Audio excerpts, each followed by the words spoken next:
Toward the end of the last ice age, the world was emptying. Large predators that had thrived for hundreds of thousands of years were vanishing, unable to survive as climate shifted and prey disappeared. Wolves were among them, hungry, struggling, pressed to the edges of a world that was no longer theirs. And then there were the humans. Humans were dangerous.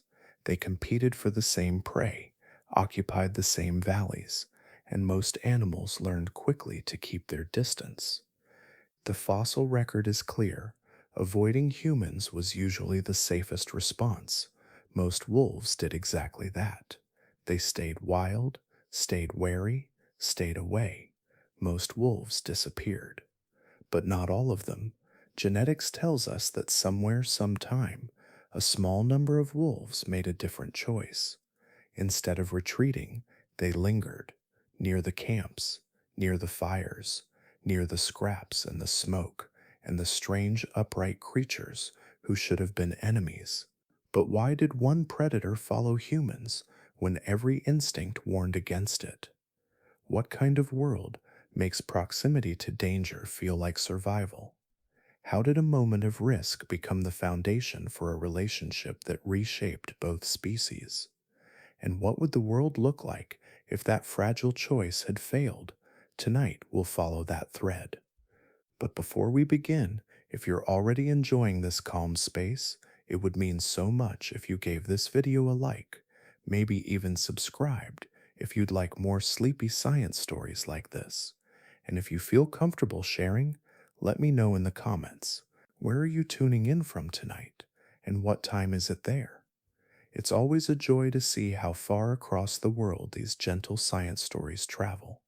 Now, let your breath slow, let your body settle, and together, let's drift back to the story of the wolves who decided to stay. The world those wolves inherited was not a frozen postcard of steady snow and endless white. It was restless, uneven, and constantly shifting, a late Pleistocene landscape that refused to settle into stability for long. Ice sheets advanced and retreated like slow tides of stone, pressing down on continents, reshaping rivers, and redrawing the map of life again and again. Some years brought long, dry colds, where snow fell thin and brittle and never seemed to melt. Other years ended with sudden thaws that flooded valleys, collapsed riverbanks, and erased familiar trails. Forests crept south and then vanished, replaced by open steppe where wind scoured the ground bare. The climate did not follow a smooth rhythm.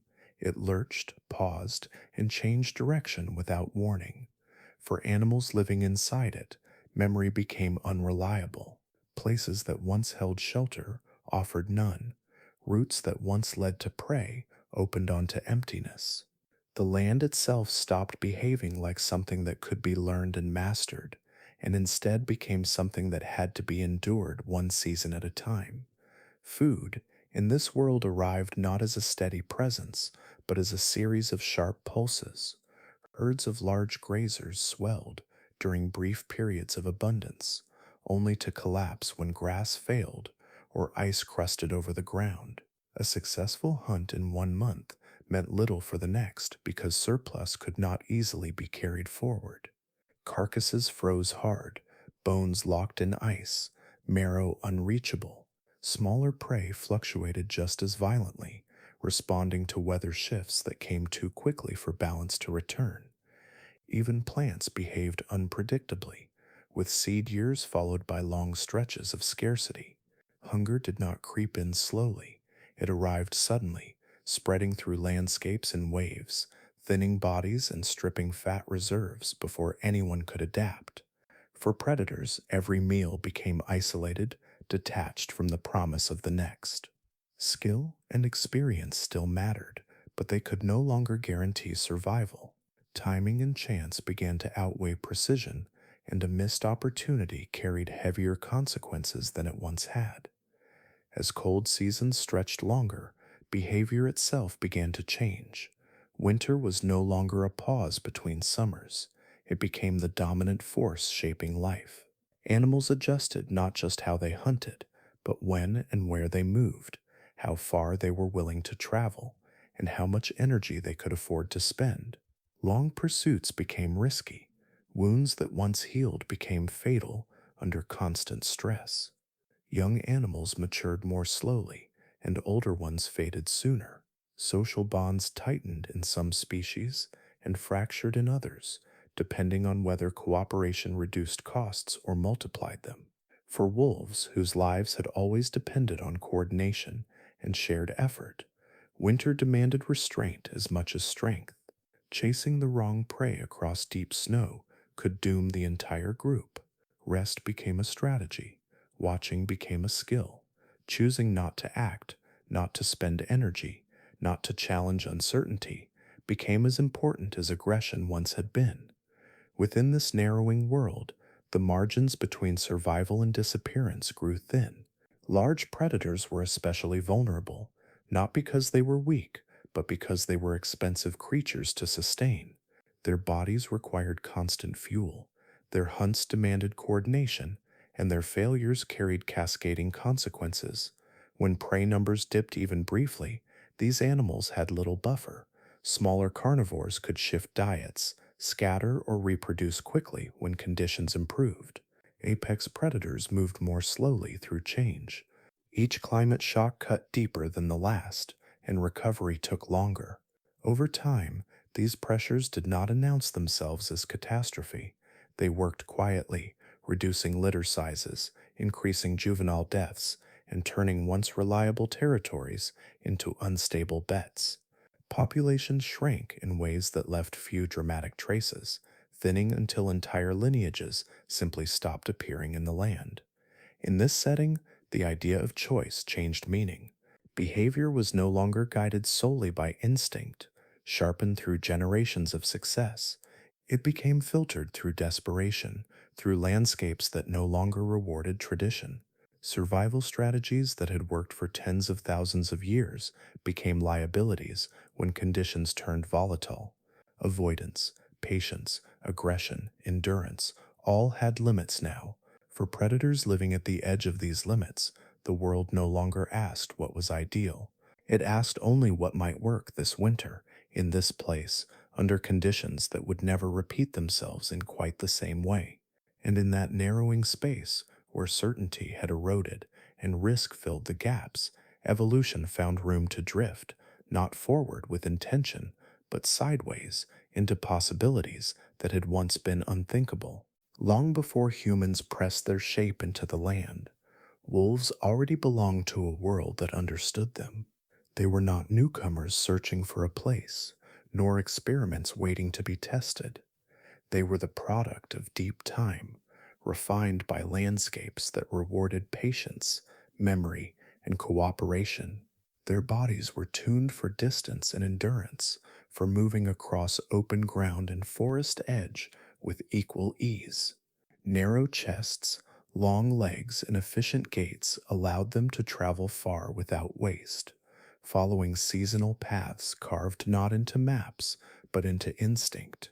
Their senses extended the world outward, scent turning invisible trails into readable stories, sound stretching far beyond what eyes could see. A passing herd, a wounded animal, the lingering trace of another predator, all of it existed as information. Wolves did not rush blindly into opportunity. They listened to the land first, letting it speak before they acted. Their strength, however, did not come from muscle alone. It lived in structure. Wolf packs were not rigid hierarchies built on constant conflict, but fluid families shaped by familiarity and shared purpose. Each member carried a role that shifted with circumstance. Older animals contributed knowledge rather than speed, younger ones energy rather than judgment. Cooperation reduced risk, not through blind unity, but through coordination learned over countless hunts. A chase was rarely chaotic. Wolves tested prey gently at first, gauging weakness, measuring response, conserving effort. When a target faltered, pressure increased in waves, never more than necessary.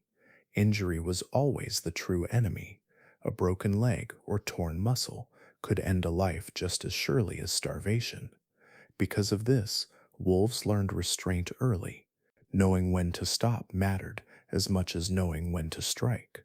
Their success lay in this balance between persistence and caution, a rhythm carried from one generation to the next, without instruction, learned through watching and doing rather than teaching. Fear in this system was not weakness, it was precision. Wolves possessed a finely tuned sense of danger that allowed them to navigate territories shared with other powerful carnivores.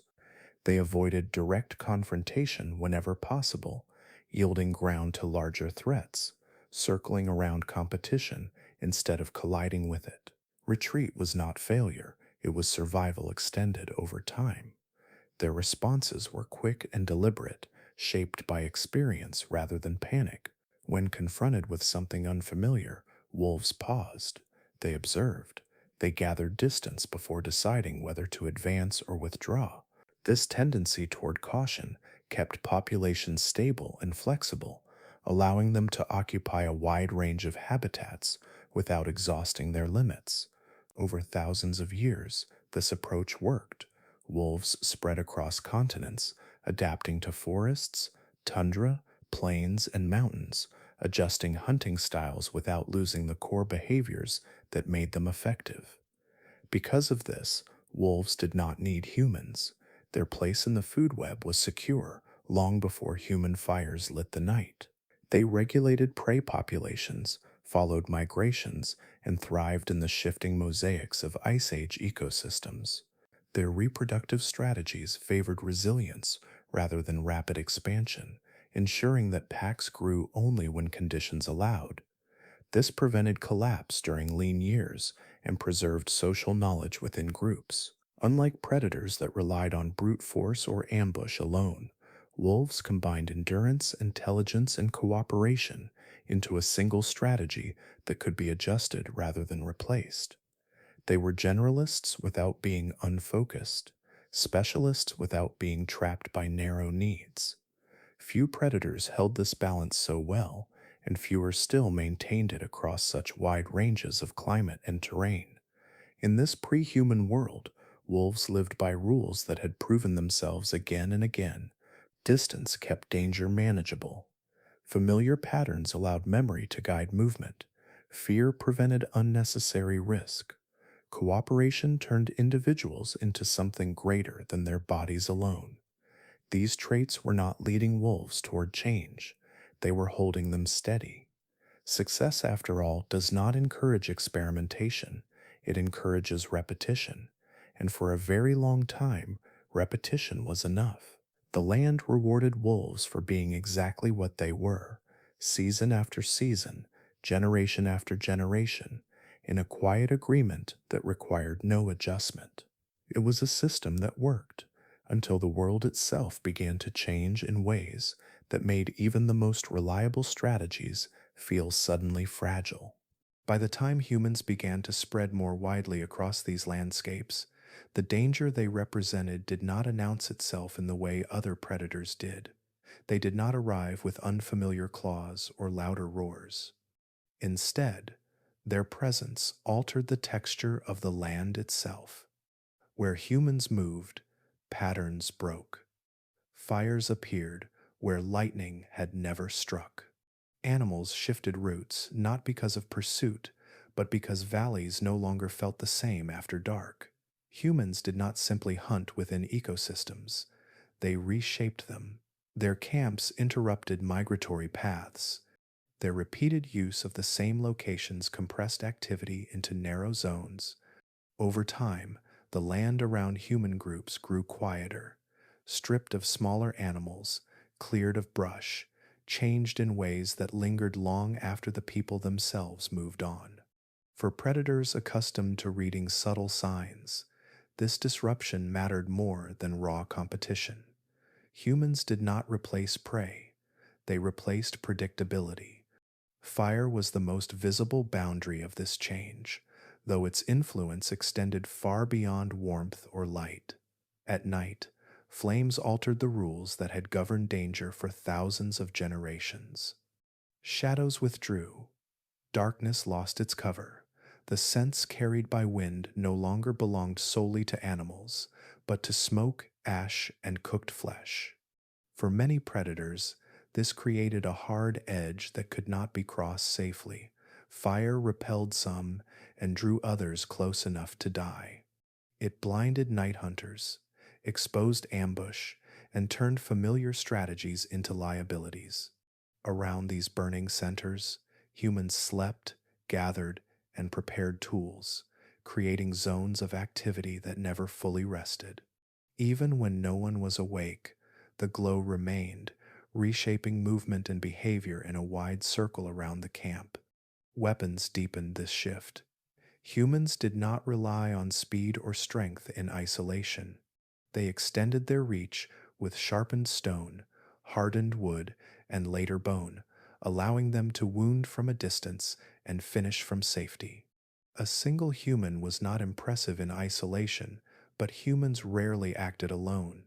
Cooperation amplified their effectiveness, not through instinctive pack dynamics like wolves, but through shared intention and planning. Groups coordinated movement, surrounded prey, and adjusted tactics across days rather than moments. They remembered landscapes in common, passing knowledge across generations in ways that outlived individual bodies. This made their presence persistent. An area hunted once could be hunted again in the same way, with refinements layered on top of memory. For predators, this kind of threat was unfamiliar. Confrontation carried costs that were hard to calculate. An injured wolf might still escape a bear or a rival pack, but a wound from a human weapon often meant infection, prolonged weakness, or death days later. Humans did not need to win every encounter. They only needed to impose risk repeatedly. Over time, animals that tested humans directly disappeared from the land, not in dramatic clashes, but in quiet absences that grew larger with each season. Predators that approached too closely were tracked, followed, and eliminated, sometimes deliberately, sometimes simply as a result of being noticed too often. The landscape learned this lesson even when individual animals did not. What made humans especially dangerous was that their influence did not stop when hunting ended. They managed space itself. Game drives funneled herds into narrow passages. Traps altered movement without presence. Persistent camps transformed regions into centers of disturbance. Even scavenging opportunities were altered. Carcasses left by humans were often stripped efficiently, leaving little behind for others. Bones were broken, marrow removed, fat burned away. The leftovers that did remain carried human scent, a signal that danger might return at any moment. For predators accustomed to inheriting the remains of other hunters, this shift reduced one of the quiet supports that had long stabilized food webs. As generations passed, a pattern emerged. Predators that treated humans as they would any other competitor did not last. Aggression invited retaliation. Boldness increased exposure. Attempts to displace humans from territory failed because humans did not retreat in the expected way. They returned with numbers, with memory, and with tools.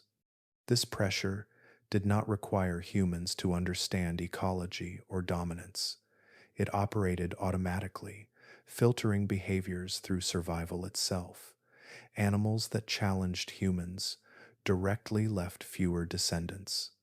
Animals that avoided humans entirely lost access to increasingly fragmented landscapes. Between these outcomes, only narrow behavioral margins remained viable. Within this new world, humans stood apart not because they were the strongest hunters, but because they altered the rules that determined what strength meant. They made danger persistent instead of momentary. They made space itself unreliable. For the predators watching from the edges of firelight, Adapting no longer meant sharpening claws or refining speed. It meant navigating a presence that reshaped land, night, and memory all at once, leaving little room for the strategies that had once guaranteed survival. Avoidance once felt like wisdom. In a world shaped by teeth, claws, and limited memory, distance had always offered safety. Animals that sensed danger early and withdrew cleanly survived long enough to pass that caution forward. For countless generations, this strategy worked. Predators skirted the edges of one another's territories, yielding ground rather than contesting it, letting space absorb conflict before it could become fatal. When humans first appeared as scattered presences, many animals responded in the same way. They shifted paths, widened their circles, chose silence and separation over confrontation. At first, this seemed sensible. The land was still broad enough to allow it. There were still valleys without smoke, rivers without footprints, horizons untouched by repeated fire. But as human groups spread and returned to the same places again and again, distance stopped behaving like refuge. Avoidance required room, and room was quietly disappearing. Animals that stayed away found themselves pushed into narrower corridors of marginal land, places where soil was thin, prey was scarce, and shelter unreliable. These spaces carried fewer options and harsher winters, and over time they became crowded with others doing the same. Avoidance concentrated life into shrinking margins where even small disturbances could echo catastrophically. At the same time, the great animals that had long anchored these ecosystems began to falter. Mammoths, giant ground sloths, ancient bison, and other massive herbivores had shaped landscapes simply by existing. Their movements opened grasslands, maintained migration routes, and produced predictable pulses of food for predators and scavengers alike. As climates shifted and human pressure layered over that instability, these animals declined unevenly but relentlessly. Their disappearance did not arrive as a single collapse, but as absences that grew harder to ignore. Routes went quiet. Seasonal returns failed to materialize. The size and spacing of prey herds changed, breaking rhythms predators had followed for lifetimes. For large carnivores that depended on these animals, the loss was more than hunger. It was the unraveling of structure. Hunts that once justified the cost of cooperation became rarer and riskier. Failed chases burned precious energy with little chance to recover it. Even successful kills offered less margin because they happened less often and in more contested spaces. Smaller prey did not replace this loss. They demanded more effort for less return, forcing predators into constant motion without relief. As megafauna faded, avoidance began to carry hidden costs. Predators that remained far from humans also remained far from one of the last reliable sources of animal remains and altered landscapes. The edges of human activity, though dangerous, still held concentrations of life, not because humans intended to share, but because their presence reorganized ecosystems in ways that produced scraps, disturbed ground, and opportunities that did not exist elsewhere. Animals that kept their distance lost access to these zones entirely. They inherited a quieter world, one stripped of abundance and thick with competition. Over generations, this isolation compounded. Smaller group sizes reduced hunting success. Reduced success lowered reproduction. Each step reinforced the next, thinning populations without spectacle. Extinction did not require violence. It arrived through absence, through winters survived but not recovered from, through young never born rather than adults suddenly killed. Avoidance also meant invisibility. Animals that stayed far from humans were less likely to be noticed, less likely to provoke direct conflict, but also less likely to benefit from the indirect effects of human presence. Their lives unfolded in the background, subject only to climate and ecological pressure, with no buffer against sudden change. When droughts came or prey failed, there was nowhere else to turn. The landscape no longer held redundancies. Paths led to the same depleted grounds season after season. What once looked like freedom became exposure.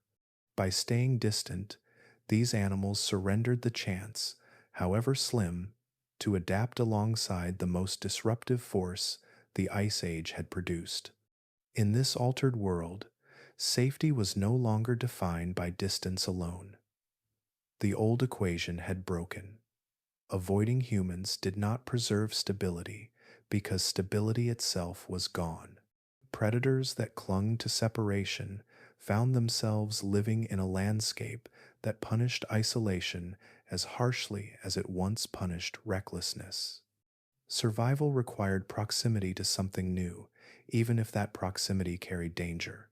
The cost of avoidance was not immediate death, but gradual erasure, a quiet thinning of presence until entire lineages faded without leaving stories behind. As the Ice Age continued to thin the world, most wolves responded in the way their kind always had when faced with danger that could not be measured easily. They kept their distance. Across vast stretches of Eurasia, wolf populations adjusted their routes to curve away from the glow of human firelight, widening their territories, retreating into forests, uplands, and colder margins where human presence was weaker or less predictable. Tracks found, far from camps, tell this quiet story of separation, of packs choosing silence over proximity, maintaining the ancient boundary that had long kept predators alive. These wolves did not linger near smoke or stone tools or discarded bone. They moved at night when camps were quiet, crossed valleys cautiously, and treated the scent of humans as a signal to turn aside rather than investigate. Behaviorally, this response was consistent with everything wolves had learned over tens of thousands of years. Fear had always filtered out danger long before danger could strike. Genetic evidence supports this picture of widespread avoidance. When modern scientists examine the deep branches of the wolf family tree, they see many lineages that simply stop. These were not weak or malformed animals, but fully wild populations that retain the full suite of ancestral behaviors. Their genes show no sign of prolonged contact with humans, no gradual shifts toward tolerance, no softening at the edges of fear. Instead, these lineages end abruptly in time, leaving behind a pattern of disappearance rather than transformation. They represent paths that held steady rather than bending. Evolution did not remove them because they were flawed. It removed them because the world around them had changed faster than their successful strategies could adjust. The land they relied on grew harsher, prey became unreliable, and the spaces untouched by humans shrank until isolation became exposure. Fear played a central role in this outcome. In wolves, fear was not panic but calibration, a finely tuned response shaped by long memory and selective pressure. It kept individuals alive long enough to reproduce and taught young wolves which signals meant retreat and which meant caution. As humans spread, fear continued to function exactly as intended. Wolves that reacted strongly to human scent avoided direct conflict. They suffered fewer immediate injuries and survived encounters that might have killed bolder animals. In the short term, this response worked. These wolves lived through seasons when others died. They maintained the old order of behavior even as the environment shifted around them. Fear protected bodies, but it could not protect landscapes. Over time, however, the benefits of fear narrowed. Wolves that stayed back found themselves excluded not only from humans, but from the altered ecosystems that humans unintentionally created. They followed prey into regions that were colder, drier, or less productive, where competition between predators intensified and hunting success declined. Each generation born into these conditions inherited the same avoidance responses, reinforced again and again by survival itself. There was no gradual testing of boundaries, no accidental overlap that might have softened the reflex to retreat. Fear remained strong, precise, and unchallenged. Yet, the environment no longer rewarded it in the same way. When prey failed or winters stretched too long, these wolves had no alternative strategy to fall back on. Their lives were shaped by stability that no longer existed. Genetically, this rigidity left no trace of adaptation beyond what had already worked in the past. There are no signs of selection for tolerance, no shifts in stress-related systems that might suggest experimentation with proximity.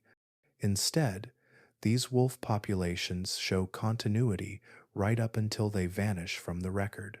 Their story is not one of transition, but of persistence followed by absence. Evolution did not select against fear because fear was wrong. It stopped favoring it because the balance of costs and benefits had shifted quietly underneath it. What had once filtered danger now filtered opportunity, though opportunity itself was not yet something wolves could recognize as such. In this way, most wolves remained exactly what they had always been and paid for that constancy with disappearance. Their fate unfolded without drama, without a defining moment or visible catastrophe. They survived year after year until suddenly there were fewer of them, then fewer still, and then none in places where they had once been common. The land absorbed their absence without notice. Fear had kept them alive for countless generations, but it could not guide them through a world where survival no longer depended solely on distance. In the narrowing space between danger and opportunity, fear stayed adaptive until the moment it quietly ceased to be enough. In the tightening world shaped by ice, scarcity, and human presence, survival no longer hinged solely on strength or skill, but on subtler traits that usually passed unnoticed. Within wolf populations that otherwise looked identical, behaved similarly, and hunted the same prey, small differences began to matter in outsized ways. Some individuals reacted to unfamiliar sights and scents with immediate withdrawal, their bodies tightening, their movements retreating without hesitation. Others paused a fraction longer. They did not rush forward, but neither did they flee at once. This hesitation was not bravery and not recklessness. It was a brief openness to information, a moment spent watching rather than deciding. Over generations, these slivers of difference shaped who encountered new pressures and who never did. Evolution did not operate here through grand transformations. It worked through gradients, quietly favoring one response over another when conditions repeated often enough. In a stable world, these variations blended into the background. In an unstable one, they became filters that determined which lives intersected with change and which remained isolated from it. What mattered most in this process was not intelligence in the way it is often imagined. Wolves did not need to outthink their environment or anticipate the future. They needed only to tolerate proximity without dissolving into panic or escalating into attack. Tolerance was not trust. It was the ability to remain present without immediate reaction, to exist near uncertainty long enough for consequences to unfold. In the shadow of human camps, where danger was real but not constant, this trait opened narrow pathways. Wolves that could remain at the edge of activity without charging or fleeing conserved energy, gathered information, and avoided unnecessary risk. Those that could not made cleaner, safer choices in the short term, but also locked themselves out of these altered spaces entirely. Over time, this difference compounded. Tolerance allowed repeated exposure. Repeated exposure softened responses, not through learning in a single lifetime, but through survival itself.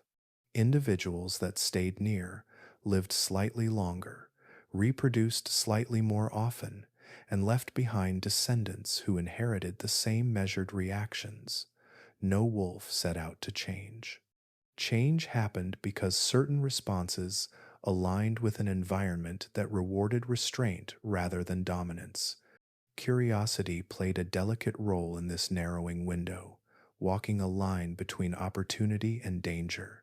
Curiosity without control was fatal. Wolves that approached too closely, lingered too boldly, or tested humans directly did not persist. Their behavior attracted attention, and attention brought conflict.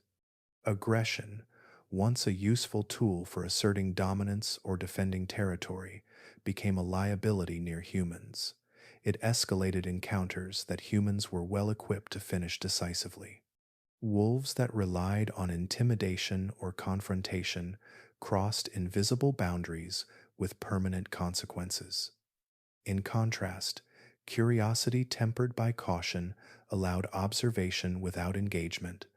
These wolves watched from beyond the firelight, learning patterns without participating, reading rhythms without inserting themselves into them. They noticed when humans left remains behind, when camps fell quiet, when paths reopened briefly before closing again. This form of curiosity did not seek interaction. It sought understanding through distance, maintained just well enough. Within this behavioral window, extremes failed quickly. Pure avoidance led to isolation and gradual disappearance. Pure boldness led to injury and death. Only a narrow range of responses remained viable, narrow enough that most wolves never entered it at all. This window was not fixed. It flickered, widening slightly in times of extreme scarcity and narrowing again when danger spiked. Wolves that drifted into this range did not stay there deliberately. They were filtered into it by circumstance, hunger, and timing. A harsh winter, a disrupted migration, a failed hunt, any of these could push an individual closer to human edges than it might have gone before. Whether it survived that proximity depended on temperament rather than strength. Those that reacted with immediate aggression burned their chances instantly. Those that froze and fled lost the opportunity without cost. Those that lingered just enough sometimes passed through unnoticed, carrying with them a subtle shift in how the world felt and how close danger could be without action. Over many generations, these marginal differences accumulated not into a new kind of wolf, but into a thinning of possibilities.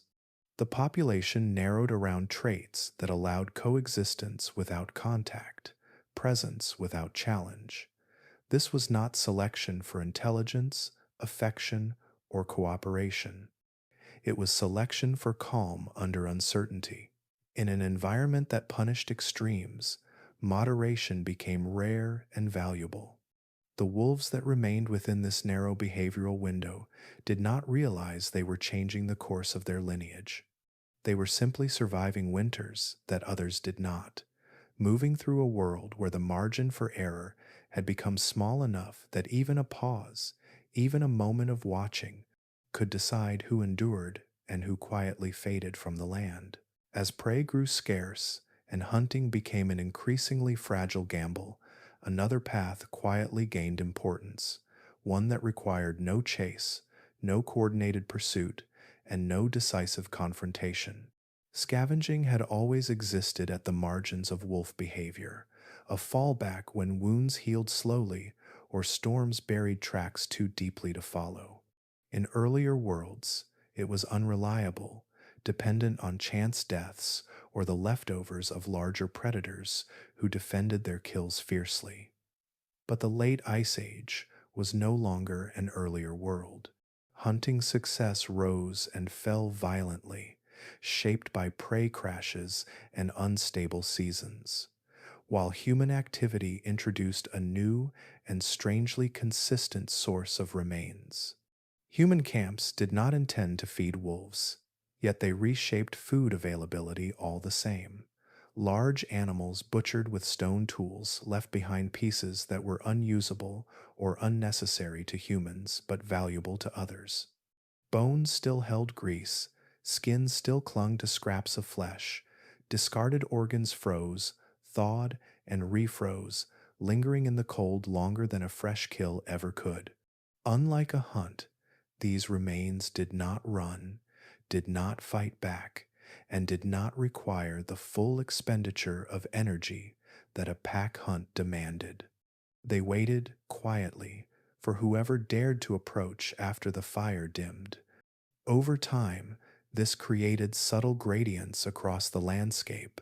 Far from camps, food followed the old rules, appearing briefly and vanishing quickly, scattered and unpredictable. Closer to human presence, remains appeared more often, not daily, not safely, but with enough regularity to be noticed by animals that paid attention.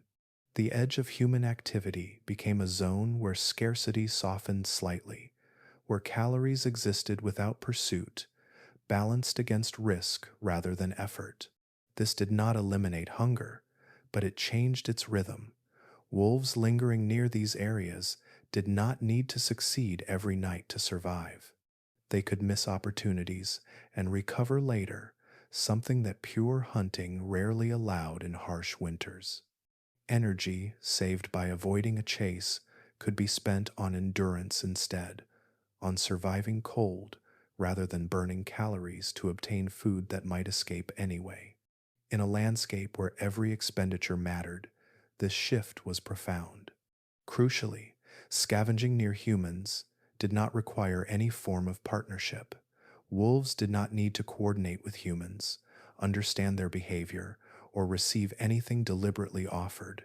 This was proximity without interaction, benefit without agreement. Humans hunted for themselves and moved on, leaving behind traces that altered the environment regardless of intention. Wolves that learned to read these traces did so independently, not as a group strategy, but as individual adjustment. One wolf might arrive first, another later, another not at all. There was no shared plan, no signaling, no cooperation beyond what wolves already practiced among themselves. This distinction matters because it grounds the process firmly in survival rather than relationship. No affection softened these encounters, no trust formed. Wolves remained alert, wary, and ready to retreat at the first sign of human return. Scavenging succeeded precisely because it did not require closeness, only timing and restraint. Compared to hunting, scavenging also reduced exposure to injury. A broken bone from a failed chase could end a life, while a cautious approach to remains carried lower immediate risk. Even when danger appeared, retreat was possible without loss. This changed the calculus of survival incrementally. Wolves that incorporated scavenging into their lives did not abandon hunting altogether. They added a layer of flexibility. When herds vanished or snow crusted too hard to break, scavenging filled gaps that hunting could not. This buffer allowed individuals to survive conditions that would have otherwise culled them. Over generations, these small advantages accumulated quietly, not transforming wolves overnight, but shifting which behaviors endured long enough to be passed on. The presence of food gradients also altered movement patterns. Wolves that returned again and again to the same regions became familiar with the rhythms of human activity without understanding them. They learned when camps were most active, when silence followed, when smells faded enough to risk approach. This learning did not spread through teaching or imitation in the human sense. It spread through survival. Individuals that misjudged timing disappeared. Those that judged well persisted. Nothing about this required affection, curiosity toward humans, or a desire to belong. It required only the ability to remain near without crossing into danger, to take advantage of what remained rather than compete for what fled. In this way, scavenging became not a sign of weakness, but a reflection of adaptability under pressure. It rewarded patience, timing, and restraint, the same traits that had already begun to separate surviving wolves from vanishing ones. Human camps reshaped the landscape unintentionally, creating uneven fields of risk and reward that some wolves learned to navigate without ever interacting directly. This strategy did not create bonds or alliances, it created continuity. It allowed certain wolves to remain present in a world that was steadily removing alternatives, sustaining life not through strength or dominance, but through proximity balanced carefully against fear, night after night, winter after winter, without intention, without agreement, and without any hint of friendship. Night had always belonged to predators. Before fire, darkness softened boundaries and hid movement, allowing sound and scent to guide hunts that eyes could not. For wolves and other carnivores, the night was not empty. It was layered, filled with signals that drifted, echoed, and faded. Under stars and cloud, danger could be sensed before it was seen, and retreat could happen without exposure. Fire disrupted this ancient balance quietly but decisively. When flames entered the night, darkness fractured. Shadows sharpened, then withdrew. Flickering light revealed motion that would otherwise dissolve into black, turning stealth into visibility. The air itself changed, carrying smoke that masked familiar scents and replaced them with something sharp, persistent, and unsettling. For animals whose lives depended on reading subtle cues, fire bent the rules without announcing itself as a weapon. It did not chase or strike, but it transformed the environment so thoroughly that old instincts began to misfire. For many predators, fire was an absolute boundary. Night hunters that relied on darkness for concealment found themselves exposed the moment they crossed into its glow. Eyes adapted for low light struggled with shifting brightness. Approaches became visible at a distance, stripping away surprise and increasing the risk of detection. Large cats, ambush hunters shaped by shadow and stillness, lost the advantages that made them efficient. Even when hunger pressed, the cost of crossing that threshold remained high. Fire also altered the behavior of prey. Animals lingered farther from illuminated areas, redirecting movement patterns and compressing activity into darker zones.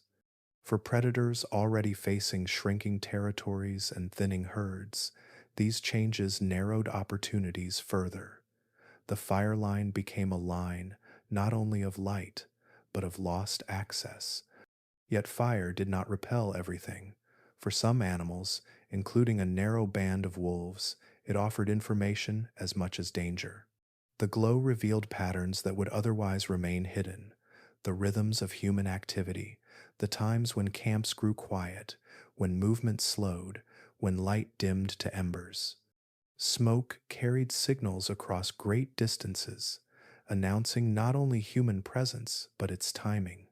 The scent of burned bone, fat, and marrow lingered long after flames lowered, marking locations where food might remain.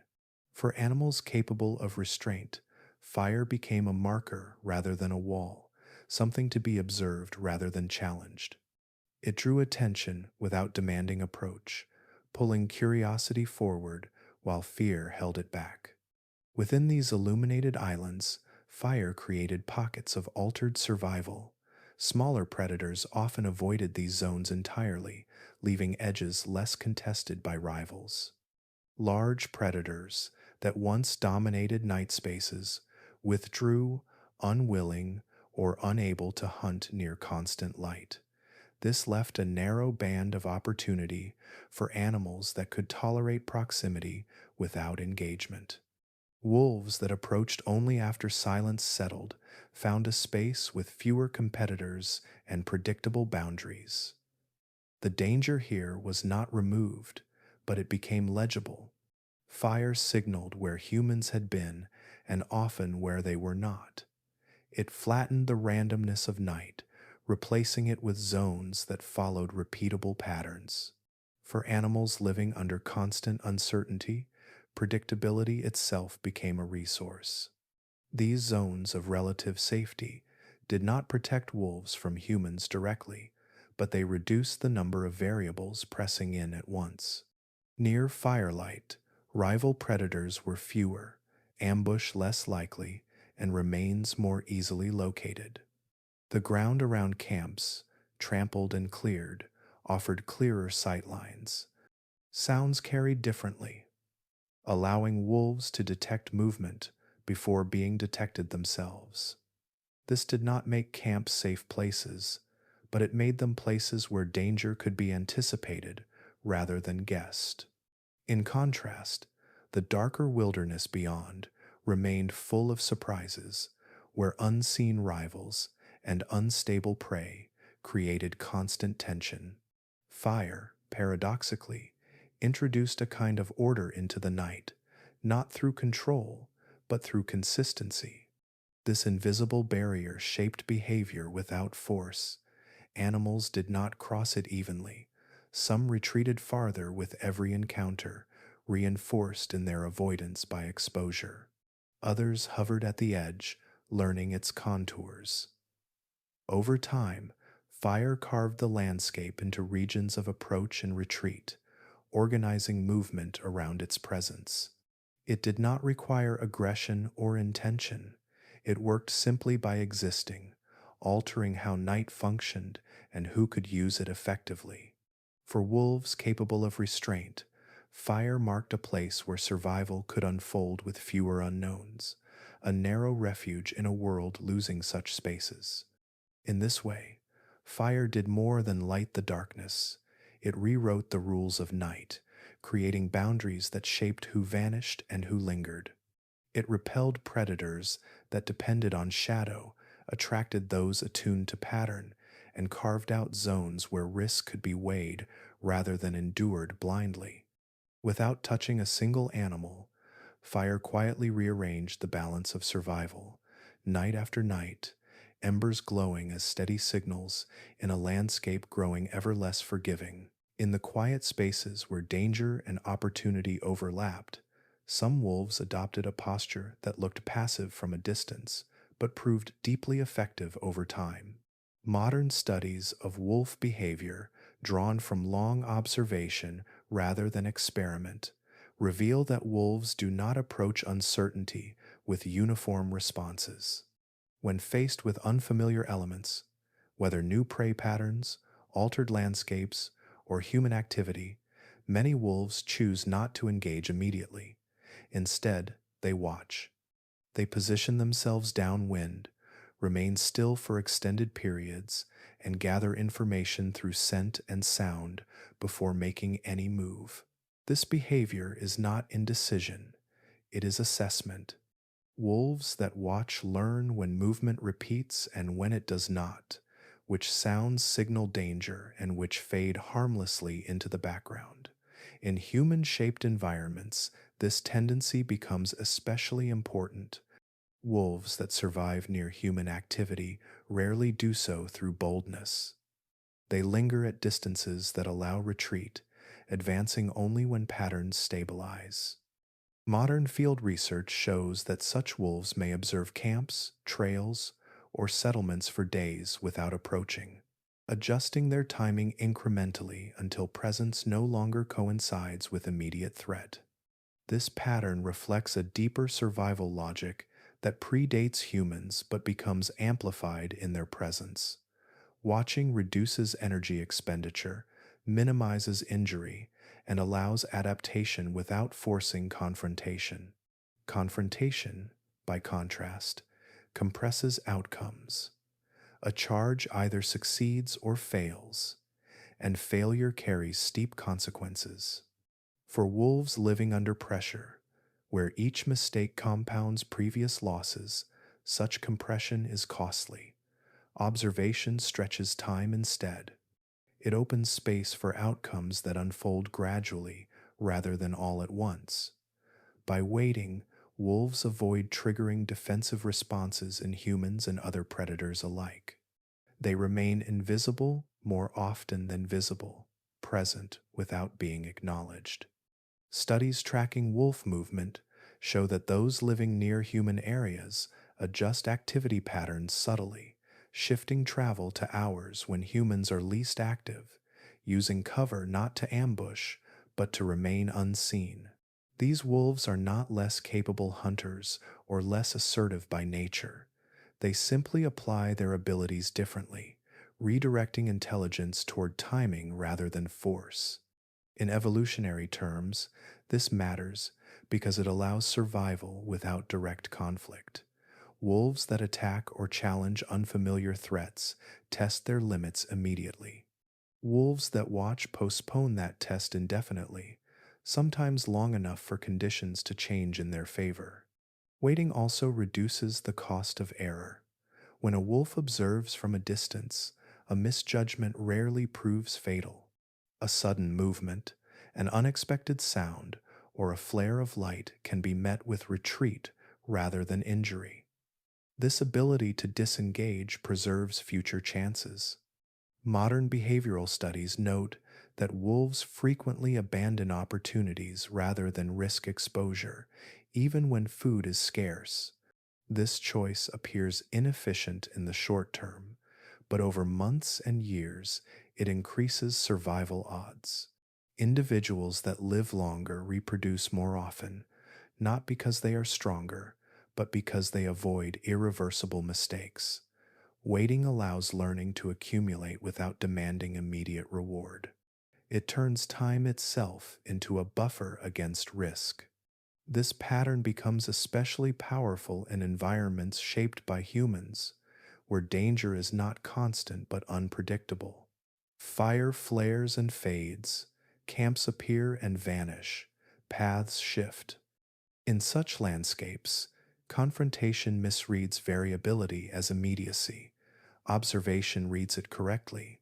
Wolves that wait can track changes without committing to them, updating behavior slowly as patterns stabilize.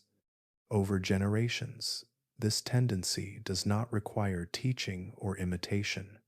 It spreads through survival. Wolves that watch outlive wolves that rush. Their offspring inherit temperaments that favor patience, not because patience is taught, but because impulsive lineages vanish quietly. Modern genetics supports this by showing that behavioral traits linked to stress response and caution vary within wolf populations and correlate with survival in human adjacent environments. These differences are small and easily overlooked, but their impact compounds across time. The value of waiting lies not in passivity, but in selectivity. It allows wolves to choose moments rather than react to them. In a world where humans altered landscapes without intention, this selectivity became a form of alignment. Wolves that watched learned when humans left and when they returned, when remains were accessible and when they were not. They did not need to understand why patterns existed, only that they did. By allowing time to reveal structure, watching replaced confrontation as the safer path forward. In this way, the wolves that endured were often those that resisted the urge to act. They stood at the edge of change and allowed it to unfold before deciding how close to come. Their survival did not depend on aggression or dominance, but on restraint practiced repeatedly across long spans of time. Watching kept them alive long enough for the world to shift again, preserving a lineage not through force, but through patience that asked little of the moment and everything of duration. Nothing about this slow transformation required a choice in the way stories often imagine it. No wolf paused to weigh options, no human recognized a turning point, and no moment announced itself as important while it was happening. The forces at work moved beneath awareness, shaping outcomes without intention or foresight. Natural selection does not plan or aim, it filters. It acts like wind passing through tall grass, bending some stems while leaving others upright, not because of preference but because of structure. In this Ice Age world, every winter, every failed hunt, every night passed near fire applied pressure without direction. Individuals responded according to their existing traits, and those responses either aligned with survival long enough to continue or quietly ended. There was no deciding to adapt. There was only enduring conditions that repeated often enough to matter. Survival filters operate through accumulation rather than command. A wolf that lingered near human edges did not do so because it understood advantage. It did so because hunger narrowed its range, because fear paused it rather than pushed it back, because timing worked out once, then again. Another wolf with slightly different thresholds retreated sooner, avoided risk more cleanly, and survived a season or two without incident. Both responses could be valid in the short term. The difference emerged only across many repetitions, when conditions returned not as exceptions but as patterns. Wolves that remained near altered landscapes encountered food more often, lost rivals to human pressure, and conserved energy through waiting rather than pursuit. Their lives were not easier. They were simply less fragile under the new rules. Survival, acting as a filter, allowed these individuals to reproduce marginally more often, leaving behind descendants with similar temperaments. There was no instruction passed on, only inheritance shaped by continuity. At the same time, countless attempts dissolved without trace. Wolves that approached too boldly drew attention and were removed swiftly.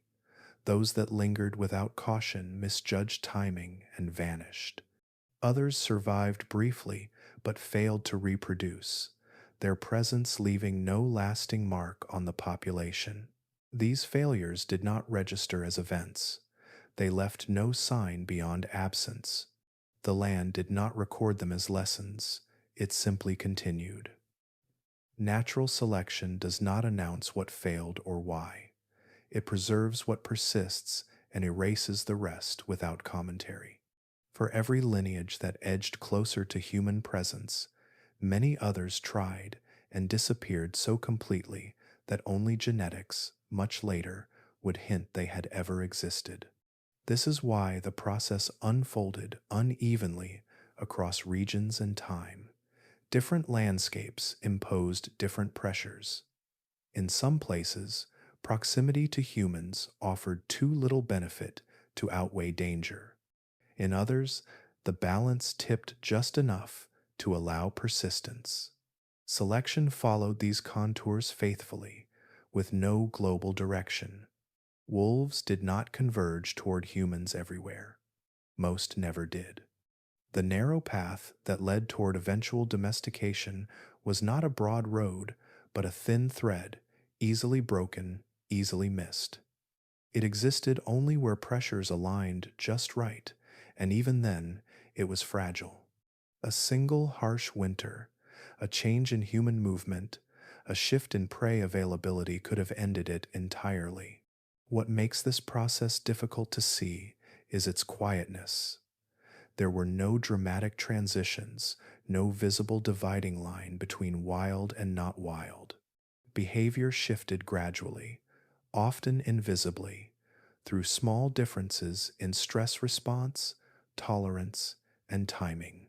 Selection favored these differences not because they were better in some abstract sense, but because they worked slightly more often under specific conditions. Planning never entered the equation. Neither species understood what was happening, and understanding was never required. Evolution does not ask for awareness. It responds only to outcomes measured across time. Most importantly, this filtering did not guarantee success. It only allowed possibility to remain open. Many lineages persisted briefly near humans and then failed later, undone by disease, conflict, or environmental change. Their stories ended without ceremony. Natural selection did not rescue them or correct course. It simply continued applying pressure. The path toward dogs was not protected or guided. It survived because nothing yet had closed it completely. In a world that removed options relentlessly, a few behaviors happened to fit into the remaining space. In this sense, the emergence of dogs was not the result of intention on either side. It was the byproduct of endurance without direction, survival without understanding. No one decided, no one planned, and most attempts ended quietly, folded back into the land without record. What endured did so not because it was chosen, but because, against narrowing odds, it continued to work just long enough to pass itself forward, one winter at a time, long before bodies began to change in visible ways, long before bones shifted shape or coats altered color. The earliest movement toward a new lineage took place quietly inside the chemistry of living tissue. Genetics does not record intentions or stories. It preserves patterns, small changes that persist when conditions repeat. In wolves lingering near human activity, the earliest signals of divergence were not found in muscles or teeth, but in systems that govern response itself. Modern genetic studies, working backward through time, suggest that the wolves who survived longest near people carried subtle differences in how their bodies processed stress. These were not dramatic mutations or sudden leaps, but slight adjustments, variations already present within populations, drawn forward simply because they fit the moment. Where other wolves reacted to unfamiliar stimuli with sharp hormonal surges that primed flight or attack, a few produced milder responses. Their bodies still recognized danger, but did not flood themselves immediately with the chemical signals that narrow attention and accelerate action. This difference alone could shape an entire life. Stress hormones act like volume knobs rather than switches. They amplify perception, sharpen reflexes, and prepare muscles for sudden movement. In the right context, this response saves lives. In a landscape filled with predators and unpredictable threats, heightened sensitivity can mean the difference between escape and injury. But near human camps, where danger was intermittent rather than constant, overreaction carried costs. Wolves whose stress systems surged too high too fast fled repeatedly, abandoning potential food, burning energy without gain, and reinforcing distance even when retreat was unnecessary.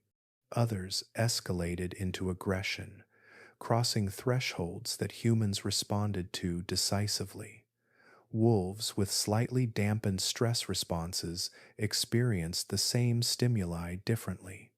Firelight still registered as danger, human scent still triggered caution, but the internal storm was quieter. This allowed space for restraint, for watching without immediate retreat, for waiting long enough to learn timing and rhythm rather than responding to every signal as an emergency. These hormonal differences translated directly into behavior.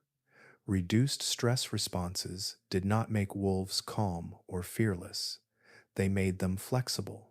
A wolf that could remain near a camp edge without panicking conserved energy and avoided injury. It could retreat when needed without abandoning the area entirely. Over nights and seasons, this flexibility accumulated advantages that were small but persistent. Individuals lived slightly longer, reproduced slightly more often, and passed along the same underlying physiological tendencies. Nothing in this process required learning or awareness. Pups inherited nervous systems shaped by chemistry rather than experience, predisposed toward measured reactions that fit a world where proximity no longer meant immediate death. Over generations, selection did not favor wolves that loved humans or sought them out. It favored wolves whose bodies did not sabotage survival through constant alarm. Early genetic markers associated with this shift appear in regions of the genome tied to stress regulation and social tolerance. These genes influence how signals move through the brain and how quickly hormonal cascades rise and fall. In wolves that remained fully wild and distant, these systems stayed tightly calibrated for rapid response. In wolves that lingered near humans, slight shifts altered thresholds. Fear remained present, but it no longer dominated every decision. This recalibration changed how wolves used time. Waiting became tolerable. Observation became possible. Proximity no longer triggered immediate withdrawal. These behavioral changes unfolded not because wolves intended to change, but because their internal states allowed a broader range of responses to exist without overwhelming cost. This drift did not create uniformity. Populations remained varied, and many wolves with reduced fear responses still failed to survive. Disease, starvation, and conflict continued to erase countless lineages. Genetic drift moved slowly, unevenly, filtered by survival rather than guided by direction. The wolves that persisted near humans did not do so because they were better in any absolute sense, but because their internal chemistry aligned with an environment that punished extremes. Over time, this alignment became more common within surviving groups, not because it was optimal everywhere, but because it worked often enough where pressure remained constant. Crucially, these early changes did not erase wildness. Wolves remained predators, independent and cautious. What shifted was the balance between alarm and assessment. Reduced fear responses allowed wolves to tolerate complexity rather than retreat from it. In a world reshaped by human activity, where danger arrived in patterns rather than ambush, this tolerance became a form of resilience. Genetics followed behavior without awareness, reinforcing what endured. Long before wolves looked different, before they acted differently in ways humans would recognize, their bodies had already begun to move along a narrow path, drifting toward a state where survival no longer depended solely on distance, but on the ability to remain present in uncertainty without being undone by it. Proximity carried its own weight, and it was never light. For wolves edging closer to human presence, survival did not suddenly become easier or safer. It became sharper, balanced on moments where a single mistake could erase everything gained through patience and restraint. Human camps were not gentle places, even at the margins. They were loud in unfamiliar ways, filled with sudden movement, tools that struck without warning, and fires that flared unexpectedly. Humans defended their space aggressively, not out of malice, but out of necessity. A wolf that crossed an invisible boundary could be met with thrown stones, sharpened wood, or pursuit that did not end when distance was created. Humans remembered. An encounter that ended without injury one night could be answered days later with tracking and retaliation. For wolves accustomed to conflicts that resolved quickly, this persistence was dangerous in ways instinct did not fully anticipate. Competition added another layer of risk. Humans and wolves relied on many of the same prey, and as herds thinned, overlap intensified. A carcass claimed by humans was not merely defended, it was dismantled thoroughly, leaving little behind and altering the ground itself. Wolves approaching too soon could be noticed, their paths revealed by tracks in disturbed soil or snow. The scent of humans lingered long after people moved on, confusing signals that once guided scavenging safely. Even successful access to remains could backfire. A wolf lingering too long risked being seen, and once seen, it became a problem to be removed. Tolerance did not grant immunity. Humans did not distinguish between curious wolves and aggressive ones. Presence alone could invite response. Unpredictability made this balance even harder to maintain. Human behavior did not follow ecological rhythms. Wolves had evolved to read. Camps appeared where none had existed before, then vanished without warning. Fires flared unexpectedly in the night. Groups arrived suddenly, larger than anticipated, changing the scale of danger in an instant. Wolves that learned one pattern found it broken soon after. Timing that worked repeatedly could fail catastrophically once. A wolf that approached after silence might encounter a watchful human instead. A familiar path could become a trap. Unlike weather or prey movement, human actions were not bound to seasons or cycles. Wolves could sense in advance. This unpredictability punished proximity relentlessly, even for individuals whose behavior had adapted carefully over time. Because of this, most tolerant wolves did not survive long enough to leave descendants. Reduced fear responses allowed them to linger near opportunity, but proximity magnified every risk. Disease spread more easily near human waste and remains.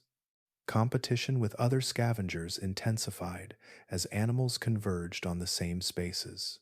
Conflicts among wolves themselves increased when limited resources drew individuals together without the structure of traditional territories. Injuries accumulated, stress mounted. Many wolves that hovered at the edge survived one winter only to fall the next, their tolerance insufficient to buffer against the combined pressures of hunger, danger, and instability. Genetic drift did not protect them, it only allowed some to endure slightly longer than others. This filtering was harsh and asymmetric. Wolves that avoided humans entirely faded slowly through isolation. Wolves that approached too boldly vanished quickly through conflict. Wolves that navigated the narrow space between these extremes still faced overwhelming odds. For every lineage that managed to persist across generations, countless others ended quietly, leaving no trace beyond an absence in the genetic record. Survival near humans required not just tolerance, but precise timing, restraint layered atop caution, and circumstances that aligned repeatedly across lifetimes. Even small deviations could undo years of successful adaptation. What emerges here is not a story of steady progress, but of continual loss. The path toward dogs did not widen with time. It remained thin, fragile, and easily erased. Tolerance was necessary but not sufficient. Proximity offered opportunity but multiplied danger. Most wolves that drifted into this space paid the cost without reward, their lives ending before any lasting shift could take hold. Evolution did not shelter them, it recorded only those rare cases where proximity, restraint, and chance intersected just long enough to allow continuation. In this way, getting closer was never a guarantee of survival. It was a gamble taken under pressure, often lost. The wolves that would eventually shape a new relationship did so not because they were protected from these risks, but because, against the prevailing tide, a few managed to endure them repeatedly. Their survival was not assured by tolerance alone, but by the rare alignment of behavior, timing, and circumstance in a world where closeness could just as easily destroy as sustain. At this stage of the story, nothing resembling domestication existed, not as a concept, not as a practice, and not even as a possibility early humans could have recognized. Human groups were still entirely focused on survival measured in days and seasons, not futures shaped across generations. They moved frequently, followed prey, responded to weather, and rebuilt their lives repeatedly under pressure. There was no stability from which long-term planning could emerge, and certainly no spare attention for shaping another species. Animals around human camps were not seen as potential partners or tools, but as risks to be managed or nuisances to be driven away. When wolves appeared at the edges of firelight, they were not welcomed, named, or tolerated deliberately. They were endured if they remained distant, chased off if they came too close, and killed if they threatened people, food, or safety. Humans did not feed wolves intentionally. Any food that reached them did so indirectly, as discarded remains, as bones stripped of immediate value, as waste shaped by human priorities rather than animal needs. There was no effort to keep specific wolves nearby, no attempt to pair them, no protection of young, no separation between those that lingered and those that vanished. From the human perspective, nothing meaningful was happening at all. Control, the cornerstone of domestication, was entirely absent. Humans did not restrain wolves, direct their movement, or rely on them in any organized way. There was no training, no reinforcement of behaviors, no shaping of tasks. Wolves that stayed near camps did so on their own terms, at distances that still allowed escape. Humans did not intervene when wolves fought among themselves, nor did they prevent them from leaving. Pups born near human areas received no special treatment. If they survived, it was despite human presence, not because of it. If they did not, no one noticed. Selection, such as it was, occurred entirely outside human intention. It was carried by hunger, fear, timing, and chance, filtered through survival rather than preference. Early humans lacked both the means and the motivation to shape wolf populations deliberately. Even if they had noticed behavioral differences, they had no framework to understand inheritance, no reason to preserve specific traits, and no ability to predict long-term outcomes. Their lives were too precarious for that kind of abstraction. What existed instead was coexistence under pressure, an uneasy overlap driven by shared landscapes rather than shared goals. Humans and certain wolves occupied the same regions not because they chose one another, but because other options were disappearing. Both species were responding to shrinking prey, shifting climates, and fragmented ecosystems. Their proximity was incidental, shaped by necessity rather than cooperation. Humans did not seek wolves for protection, hunting assistance, or companionship. Those roles would emerge much later in a different world altogether. At this moment in time, wolves were simply part of the background risk of living outdoors, no different in principle from bears, hyenas, or large cats, except that some wolves lingered longer at the edges. That lingering went largely unnoticed. No stories were told about it, no names were given, no bonds were formed. This lack of intent is essential to understanding how the process unfolded, because humans were not selecting, not favoring, not intervening. The changes happening within wolves remained free to follow survival alone. Wolves that tolerated proximity lived or died based on outcomes, not approval. Humans neither shielded them from danger nor guided their behavior. Coexistence persisted only as long as it did not become disruptive. This allowed natural selection to operate without interference, narrowing the population silently rather than directing it openly. Any wolf that crossed into active conflict disappeared, reinforcing the boundary without teaching any lesson. Any wolf that remained distant enough to avoid notice, yet close enough to benefit from altered landscapes, continued unchallenged. The process remained invisible to both sides. In this way, the foundation for dogs was laid without design. No hand guided it, no mind anticipated it. Humans did not domesticate wolves during this phase, because domestication requires intention, repetition, and control, none of which were present. What existed was something far quieter and more fragile, a shared survival space shaped by pressure alone. Two species moved through the same narrowing world, occasionally brushing against one another without contact, without agreement, and without awareness that anything lasting was beginning. The advantages that emerged from living near humans were never stable or guaranteed, and they were never the result of intention on either side. They existed only in moments, appearing and disappearing with the same unpredictability that defined the Ice Age world itself. Yet in those moments, they mattered enough to shape outcomes. Wolves that lingered near human activity often found themselves in landscapes subtly altered by human presence, where the usual balance of predator competition had been disrupted.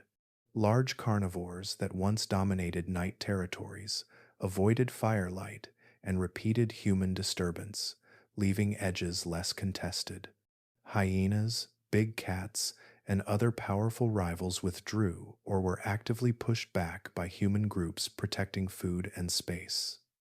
This did not make areas around camps safe, but it made them different. For wolves accustomed to sharing landscapes with many competing predators, fewer rivals meant fewer fights, fewer injuries, and fewer interruptions during the rare moments when food became available. Survival does not always depend on abundance. Sometimes it depends simply on having fewer threats pressing in at once. Access to scraps became another quiet advantage, especially during famine years when hunting failed repeatedly. These scraps were not gifts and not reliable, but they existed where nothing else did. Bones cracked open by stone tools offered marrow that would otherwise remain unreachable. Organs discarded because they spoiled quickly to human taste still carried dense nutrition for animals adapted to waste nothing. Even ash pits held traces of fat and protein. In seasons when snow sealed the ground and prey vanished from familiar routes, these remains could mean the difference between lingering weakness and outright death. Wolves that stayed near enough to encounter these fragments gained a small buffer against starvation, not enough to thrive, but enough to endure. This mattered most during winters, when everything else failed at once. A single meal could stabilize a body long enough to survive another week, another storm, another stretch of darkness. Yet these benefits were never constant. They flickered. Some camps produced nothing usable for weeks. Others were abandoned entirely, leaving behind nothing but cold earth and confusing scent. Wolves that relied too heavily on proximity could find themselves stranded when human movement shifted suddenly. Advantage came and went with circumstance, shaped by human mobility, seasonal pressures, and sheer chance. There were long stretches when staying near humans offered no benefit at all, only risk. Wolves that persisted did so not because proximity always helped, but because it sometimes did, and sometimes was enough. This variability prevented specialization. Wolves could not afford to abandon hunting or territory altogether. They remained generalists, balancing old strategies with new opportunities as conditions allowed. This situational nature of advantage also meant that success never spread evenly across populations. One pack might benefit from reduced competition and occasional scraps for several seasons, while another experienced only danger and loss. Genetics preserved no guarantee, only tendencies that might align with opportunity if circumstances repeated. Survival filtered for flexibility rather than dependence. Wolves that treated human proximity as one option among many fared better than those that committed too fully.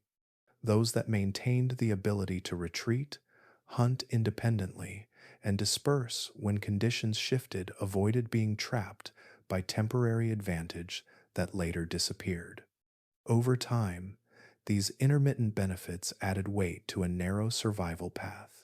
Fewer rival predators reduced immediate mortality. Occasional access to scraps eased the harshest famines. Together, These factors allowed certain wolves to persist through periods that would have otherwise erased them. But none of this created stability. The advantage was fragile, contingent on external forces beyond anyone's control. It could vanish with a change in wind, a movement of people, or a single violent encounter. This fragility ensured that no true dependency formed, no steady relationship crystallized. Wolves survived near humans not because it was consistently better, but because in a collapsing world, even inconsistent help could matter when all other margins were gone. In this way, survival benefits accumulated quietly without direction. They were never planned, never secured, and never promised. They emerged from overlap rather than design, from shared landscapes under pressure. Wolves that endured did so by navigating a shifting mosaic of risk and reward, where proximity sometimes reduced danger and sometimes magnified it. The advantage lay not in humans themselves, but in the temporary reshaping of ecosystems around them, advantages that existed just long enough, and often just barely, to allow a few lineages to continue through a world that was steadily closing its doors. By this point in the story, survival was no longer decided by single traits acting in isolation. It emerged from repetition, from small advantages returning often enough to matter. Tolerance, once only a slight variation in temperament, began to change outcomes simply because it kept certain wolves alive a little longer than others. Wolves that could remain near altered landscapes without panic did not thrive, but they endured. They survived winters that erased more rigid lineages, not because their lives were easier, but because their responses fit a world shaped by instability. Each season they lasted was another season in which they could reproduce, and reproduction, even when rare, is the only language evolution hears. No wolf needed to understand this. Survival carried its own momentum forward, quietly converting endurance into continuity. As these wolves lived longer, the chances that they would raise offspring increased incrementally. Litters remained small and fragile. Many pups never reached maturity. Yet even slight increases in survival mattered when repeated across generations. Pups born to tolerant wolves inherited nervous systems shaped by the same chemistry, the same thresholds between caution and retreat. They entered the world already inclined toward restraint, toward waiting rather than reacting. Some dispersed into distant landscapes and vanished like countless others. Some remained near the edges of human activity, encountering the same pressures their parents had faced. When conditions aligned, those pups survived as well. Survival did not guarantee success, it merely kept the process alive. Each generation nudged the population fractionally, not toward domestication, but toward persistence within a narrowing set of possibilities. Over time, these small differences accumulated at the population level, not through sweeping change, but through gradual skew. Wolves that could not tolerate proximity disappeared more often. Wolves that could survive near human-shaped environments remained present slightly more often. The gene pool shifted without intent, weighted by outcomes rather than preference. Behavioral traits tied to lower stress responses, patience, and flexible timing became more common simply because they were less likely to be filtered out. This shift did not eliminate fear, it softened its dominance. Wolves remained wary, reactive, and independent, but the balance tilted. Observation replaced reflex in certain contexts. Waiting replaced fleeing. These behaviors did not appear suddenly.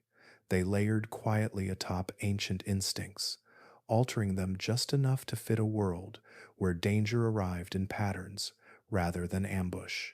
This is how feedback loops work in evolution. Tolerance increased survival. Increased survival led to more opportunities for reproduction. Reproduction preserved the same underlying traits, which then appeared more frequently in the next generation.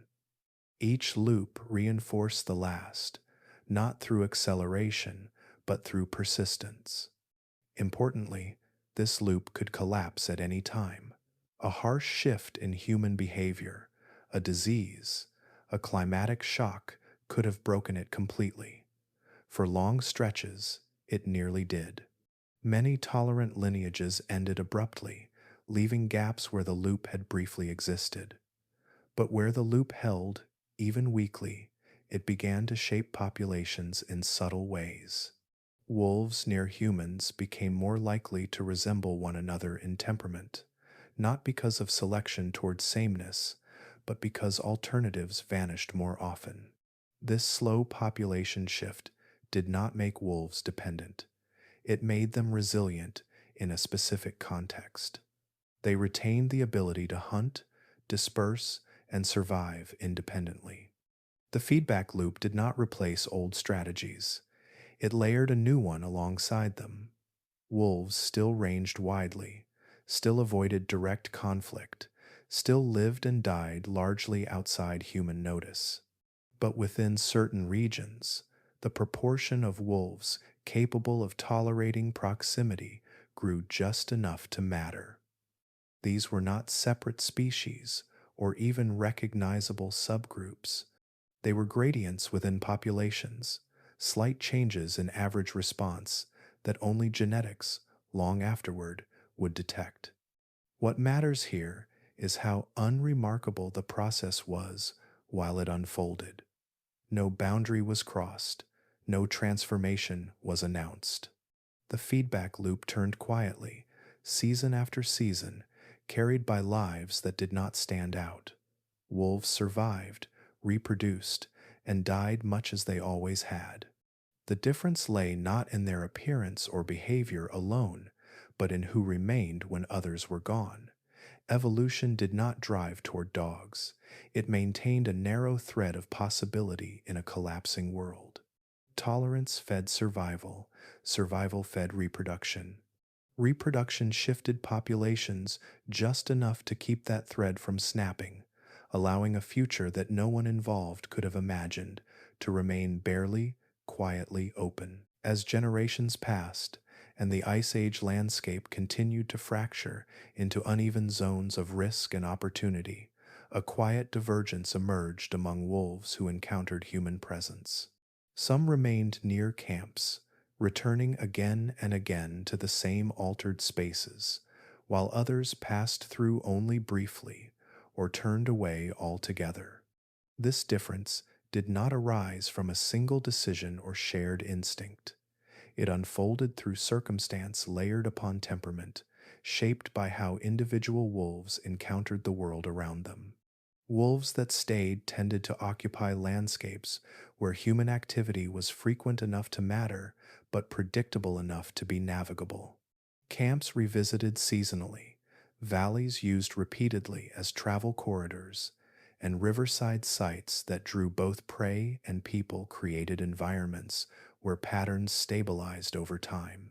In these places, wolves that tolerated proximity could learn rhythms without direct interaction, aligning their movements to gaps in human activity and returning when pressure eased.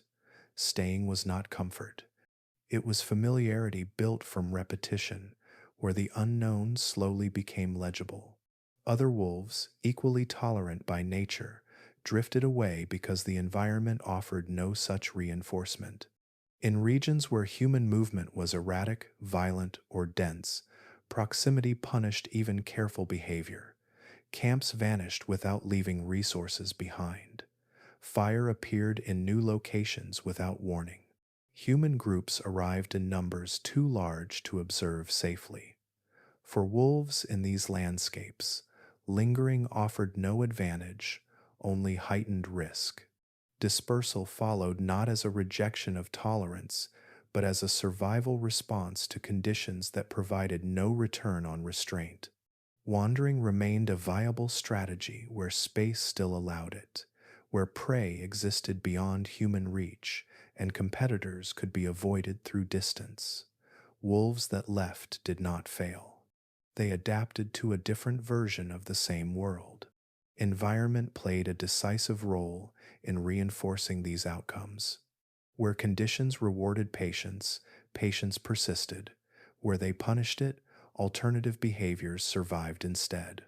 Wolves born near recurring human activity entered a world already shaped by disturbance, where reduced competition and occasional resources made proximity survivable. Their earliest experiences reinforced measured responses, not through learning in a deliberate sense, but through consequence. Those that remained lived longer than those that did not. Those that lived longer reproduced. Over time, the local population skewed gently toward traits that favored staying, not because leaving was impossible, but because staying sometimes worked. In contrast, pups born in more volatile regions encountered fewer stable patterns to learn from. Their experiences reinforced avoidance or dispersal, and those traits carried forward just as reliably. This environmental reinforcement did not create uniform behavior even within the same population. Some wolves stayed temporarily, then left when conditions shifted. Others returned after absences, testing the margins repeatedly. Behavior remained flexible, responsive to immediate surroundings rather than fixed preference. The key difference lay in how often the environment rewarded a given response. When staying coincided with survival often enough, it persisted. When wandering offered better odds, it did the same. Evolution followed these outcomes faithfully, not favoring one strategy universally, but preserving whichever aligned with local reality. Over long spans of time, this produced a patchwork of wolf experiences rather than a single path. In some regions, wolves near camps became common enough to reshape local population structure. In others, they remained rare or vanished entirely. The story did not unfold everywhere at once, nor did it move steadily forward. It advanced in fits and starts, shaped by geography, climate, and the density of human movement. The wolves that did not leave were not bolder or more advanced. They were simply embedded in environments where staying did not immediately lead to death. Crucially, none of this required conscious choice. Wolves did not decide to align with humans or reject them. They responded to landscapes that either tolerated their presence or did not. Environment acted as both guide and filter, reinforcing behaviors through survival rather than instruction. Over generations, these reinforced responses became more common locally, giving the impression of change when viewed from a distance, even though each step followed ordinary rules of endurance. By this point, the divergence was subtle but real. Some wolves moved through human-altered spaces as part of their normal range. Others avoided those same spaces entirely. Neither behavior dominated everywhere. The wolves that stayed did so because the land, altered by human presence, allowed it. The wolves that left did so because elsewhere, distance still worked. Together, they illustrate a central truth of this story, that evolution does not advance along a single line, but spreads outward into whatever spaces remain open, shaped at every step by the environment that receives it. What ultimately altered outcomes was not a single encounter or even a handful of successful ones, but repetition stretched across time. Repeated exposure does something subtle to living systems, not by erasing fear, but by changing how it is expressed. When wolves encountered human presence once and retreated, nothing changed. When they encountered it again and again, under conditions that did not result in injury or death, their bodies learned to calibrate response. The world did not become safe, but it became familiar enough to be navigated. Firelight ceased to mean immediate flight if it did not always precede pursuit. Human scent no longer triggered the highest alarm if it repeatedly coincided with empty camps or discarded remains rather than violence. This recalibration did not occur within a single lifetime alone. It accumulated across generations. Wolves born into environments where human activity was a constant background feature experienced it not as a sudden intrusion, but as part of the landscape itself. Their nervous systems developed within that context, shaped by stress responses that still activated, but no longer peaked as sharply at the same cues. Over many generations, fear responses dampened not because wolves learned humans were harmless, but because bodies that overreacted were filtered out more often. Survival favored moderation over extremes. The result was not fearlessness, but steadier tolerance. This process unfolded without intention or understanding. Repetition does not require awareness to be effective. It simply applies the same pressure again and again, allowing only responses that fit to persist. Wolves that survived repeated proximity experienced fewer catastrophic stress events. Their heart rates still rose, their muscles still prepared for escape, but they did not exhaust themselves fleeing every signal. This conservation mattered. It allowed longer stays, more opportunities to feed, and more chances to reproduce. Their offspring inherited similar physiological tendencies, not because parents taught them, but because inheritance carried the same internal thresholds forward. Over time, populations shaped by repetition responded differently than those encountering humans only sporadically. Where exposure was rare, fear remained sharp and decisive. Where exposure was constant, fear softened into caution that allowed space for timing and assessment.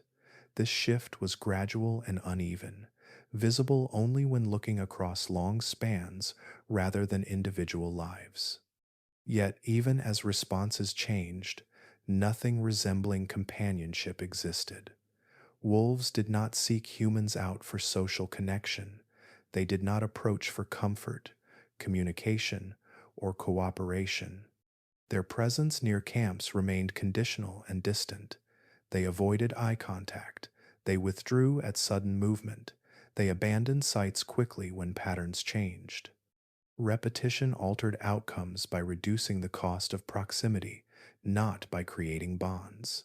Humans, likewise, did not recognize individual wolves or extend tolerance deliberately. Any wolf that crossed a boundary still faced aggression or death. There was no mutual recognition, no shared intent, no exchange of trust. Both species moved through the same spaces without acknowledging one another as partners. Coexistence persisted only because it did not yet force interaction. This distinction matters because repetition can mimic relationship from a distance. To an outside observer, wolves appearing night after night near the same camp might look connected to it. In reality, they were responding to environmental regularity, not social attachment. They followed patterns the way rivers follow terrain, adjusting course where resistance is lower. Their behavior was shaped by absence as much as presence, by what did not happen as often as by what did. Violence did not occur every night. Food appeared often enough. Fire followed a rhythm. From these conditions, repetition carved a narrow channel of survivability, not affection. Even as fear dampened, it never disappeared. Wolves remained alert, ready to retreat instantly. The margin for error stayed thin. A single violent encounter could end a lineage that had endured for generations. Repetition did not guarantee safety. It merely allowed certain behaviors to persist longer than others. Companionship requires choice, recognition, and mutual benefit understood by both sides. None of these existed yet. Wolves did not align their lives with humans. They aligned their movements with opportunity, constrained by danger. What repetition produced, slowly and quietly, was predictability. Predictability allowed survival to stretch across generations, and only that, it did not soften edges into friendship or dependency. It did not change the fundamental independence of wolves or the indifference of humans. It created a narrow stability in an unstable world where repeated exposure filtered responses until only those that could tolerate complexity without collapsing remained. This was not a bond.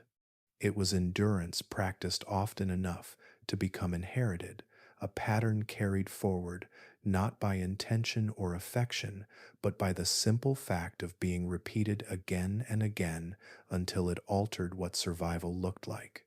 The moment when wolves began to stop behaving entirely like wolves did not arrive as a clear boundary, and no one living through it could have pointed to a year, a generation, or a place where it occurred. Change of this kind does not announce itself. It slides in quietly, carried by small differences repeated so often that they blend into the background of ordinary life. The wolves living near human-altered landscapes still hunted, still avoided direct conflict, still moved with the same bodies and instincts shaped by deep time. Yet their behavior began to drift in ways that were subtle enough to escape notice. They traveled different hours. They lingered where other wolves passed through quickly. They tolerated noise, light, and scent that once would have driven immediate retreat. None of these traits marked a new creature. Each one fell well within the range of normal variation. But taken together and repeated across generations, they began to form a pattern that no longer matched the old mold exactly. This divergence was not visible within a single lifetime because each change was too small to stand alone. A wolf that waited longer before fleeing still looked like a wolf. A pack that hunted less aggressively near certain territories still behaved recognizably. Even pups born with slightly softer stress responses matured into animals capable of surviving far from humans if conditions forced them to leave. Nothing about them would have stood out in a crowd of wild wolves. The differences existed not in form, but in frequency. Behaviors that were once rare became common in certain places. Responses that were once occasional became habitual. Over the span of a few decades, this shift meant little. Over centuries, it began to reshape populations without ever crossing a line that demanded attention. Gradual change escapes notice because it does not disrupt the present. It alters the future quietly. Humans watching wolves at the edges of camps would have seen animals come and go much as they always had.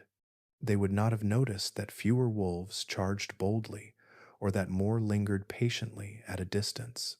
Wolves themselves had no reason to register the difference either. Their lives remained full of hunger, danger, movement, and loss. What changed was the proportion of individuals who survived long enough to reproduce within this altered world. That is not something perception can capture in the moment. It requires hindsight, a view across time that no living creature possesses. As generations passed, the accumulation of these unnoticed shifts began to matter. Wolves in certain regions responded differently to the same stimulus than their ancestors had. They did not behave incorrectly. They behaved differently. Their reactions reflected an environment that no longer rewarded the same immediacy, the same decisiveness, the same rigid avoidance. This divergence did not erase old behaviors. It layered new tendencies atop them, creating animals that still belonged to the wolf lineage but navigated the world with altered priorities. They conserved energy differently. They timed movement more carefully. They tolerated proximity as part of survival rather than treating it solely as threat. Because this transformation lacked spectacle, It left no obvious markers. There were no new bones to point to, no sudden changes in size or shape, no tools or symbols to accompany it. The record preserves only fragments, scattered hints that something was shifting beneath the surface. Genetics later reveals divergence, where observation never did. Behavioral studies infer patterns long after they became established. At the time, life simply continued, each generation inheriting a world that felt normal to them, even as it drifted farther from the one their ancestors had known. The slow divergence mattered precisely because it was invisible. It allowed change to proceed without resistance. Wolves were not selected against by humans because they did not appear different enough to provoke new responses. Humans were not altered by the presence of wolves because nothing required adaptation yet. The space between species remained unexamined and unchallenged. Within that space, evolution worked patiently, sanding edges rather than breaking forms. In this way, wolves stopped behaving like wolves without ever becoming something else all at once. Their identity did not fracture, it stretched.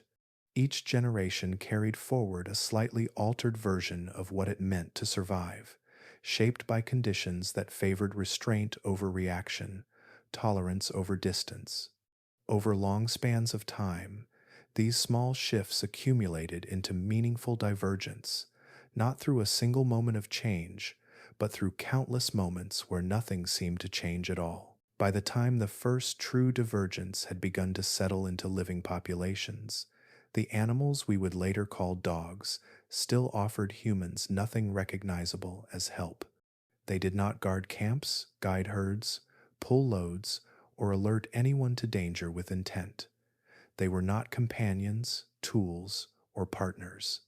From the human point of view, nothing about these animals justified attention or investment. They lingered at the edges, moved through the same spaces, and vanished again without consequence. Their presence did not improve hunting success or safety. They did not follow commands or respond to gestures. There was no loyalty, because loyalty requires recognition and intent, and neither existed yet.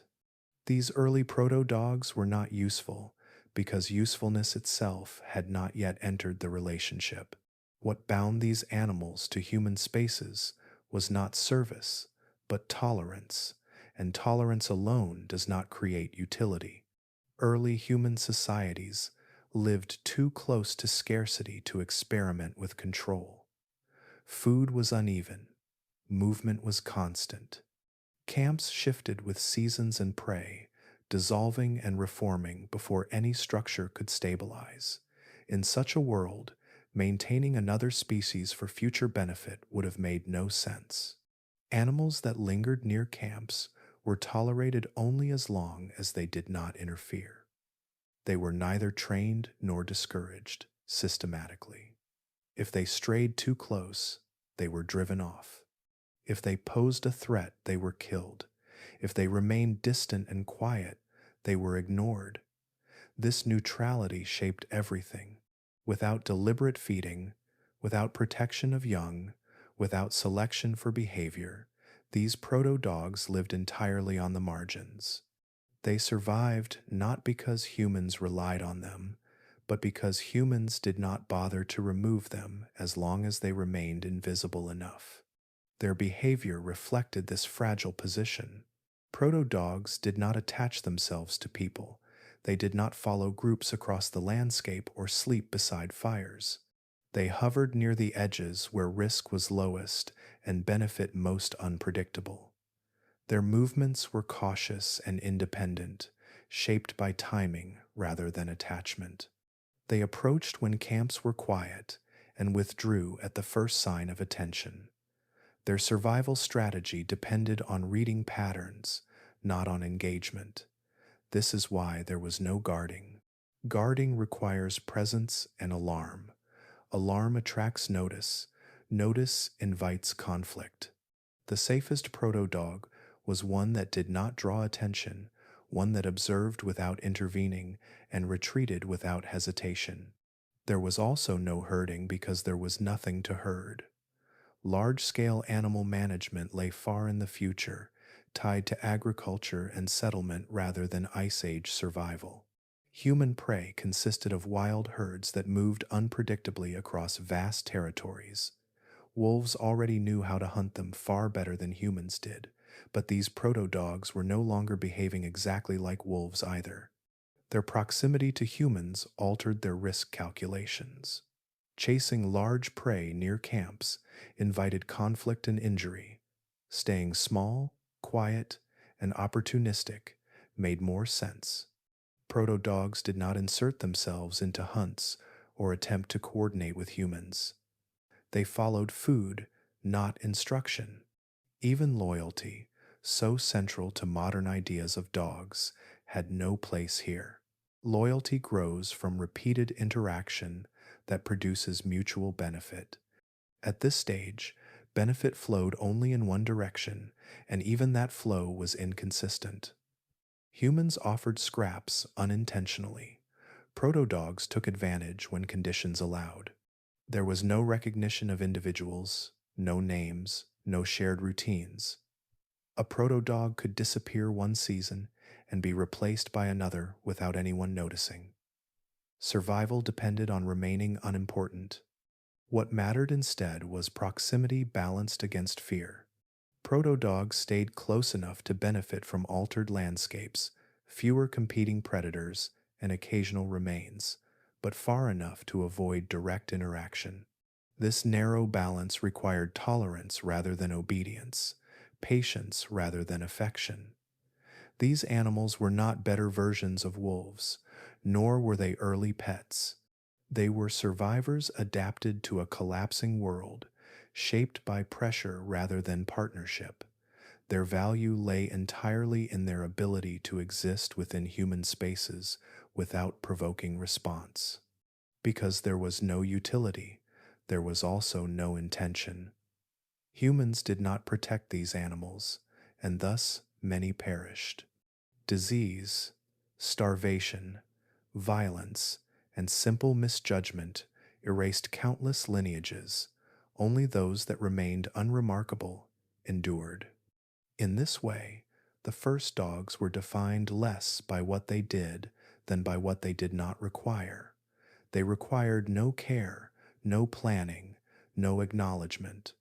They survived not by helping, but by fitting quietly into the margins of human life, where tolerance was enough to allow survival, and survival alone was the only thing evolution demanded. The change unfolding at the edges of human life remained invisible not because it was subtle alone, but because there was nothing in the human mind prepared to see it. Early humans did not think in terms of species trajectories, behavioral inheritance, or future utility. Their attention was consumed by immediate needs, by weather turning suddenly, by prey failing to appear, by children surviving another winter. Animals existed within this awareness only as threats, food, or background movement in the landscape. Wolves lingering near camps did not register as a category or a development. They were simply there, part of the night, part of the margins. Humans had no reason to track which wolves returned season after season or which ones vanished. They did not keep records, did not measure trends, did not compare generations. Life moved too quickly and unpredictably for that. A wolf seen one winter might be gone the next, and its absence meant nothing. In a world where loss was constant, disappearance did not signal change.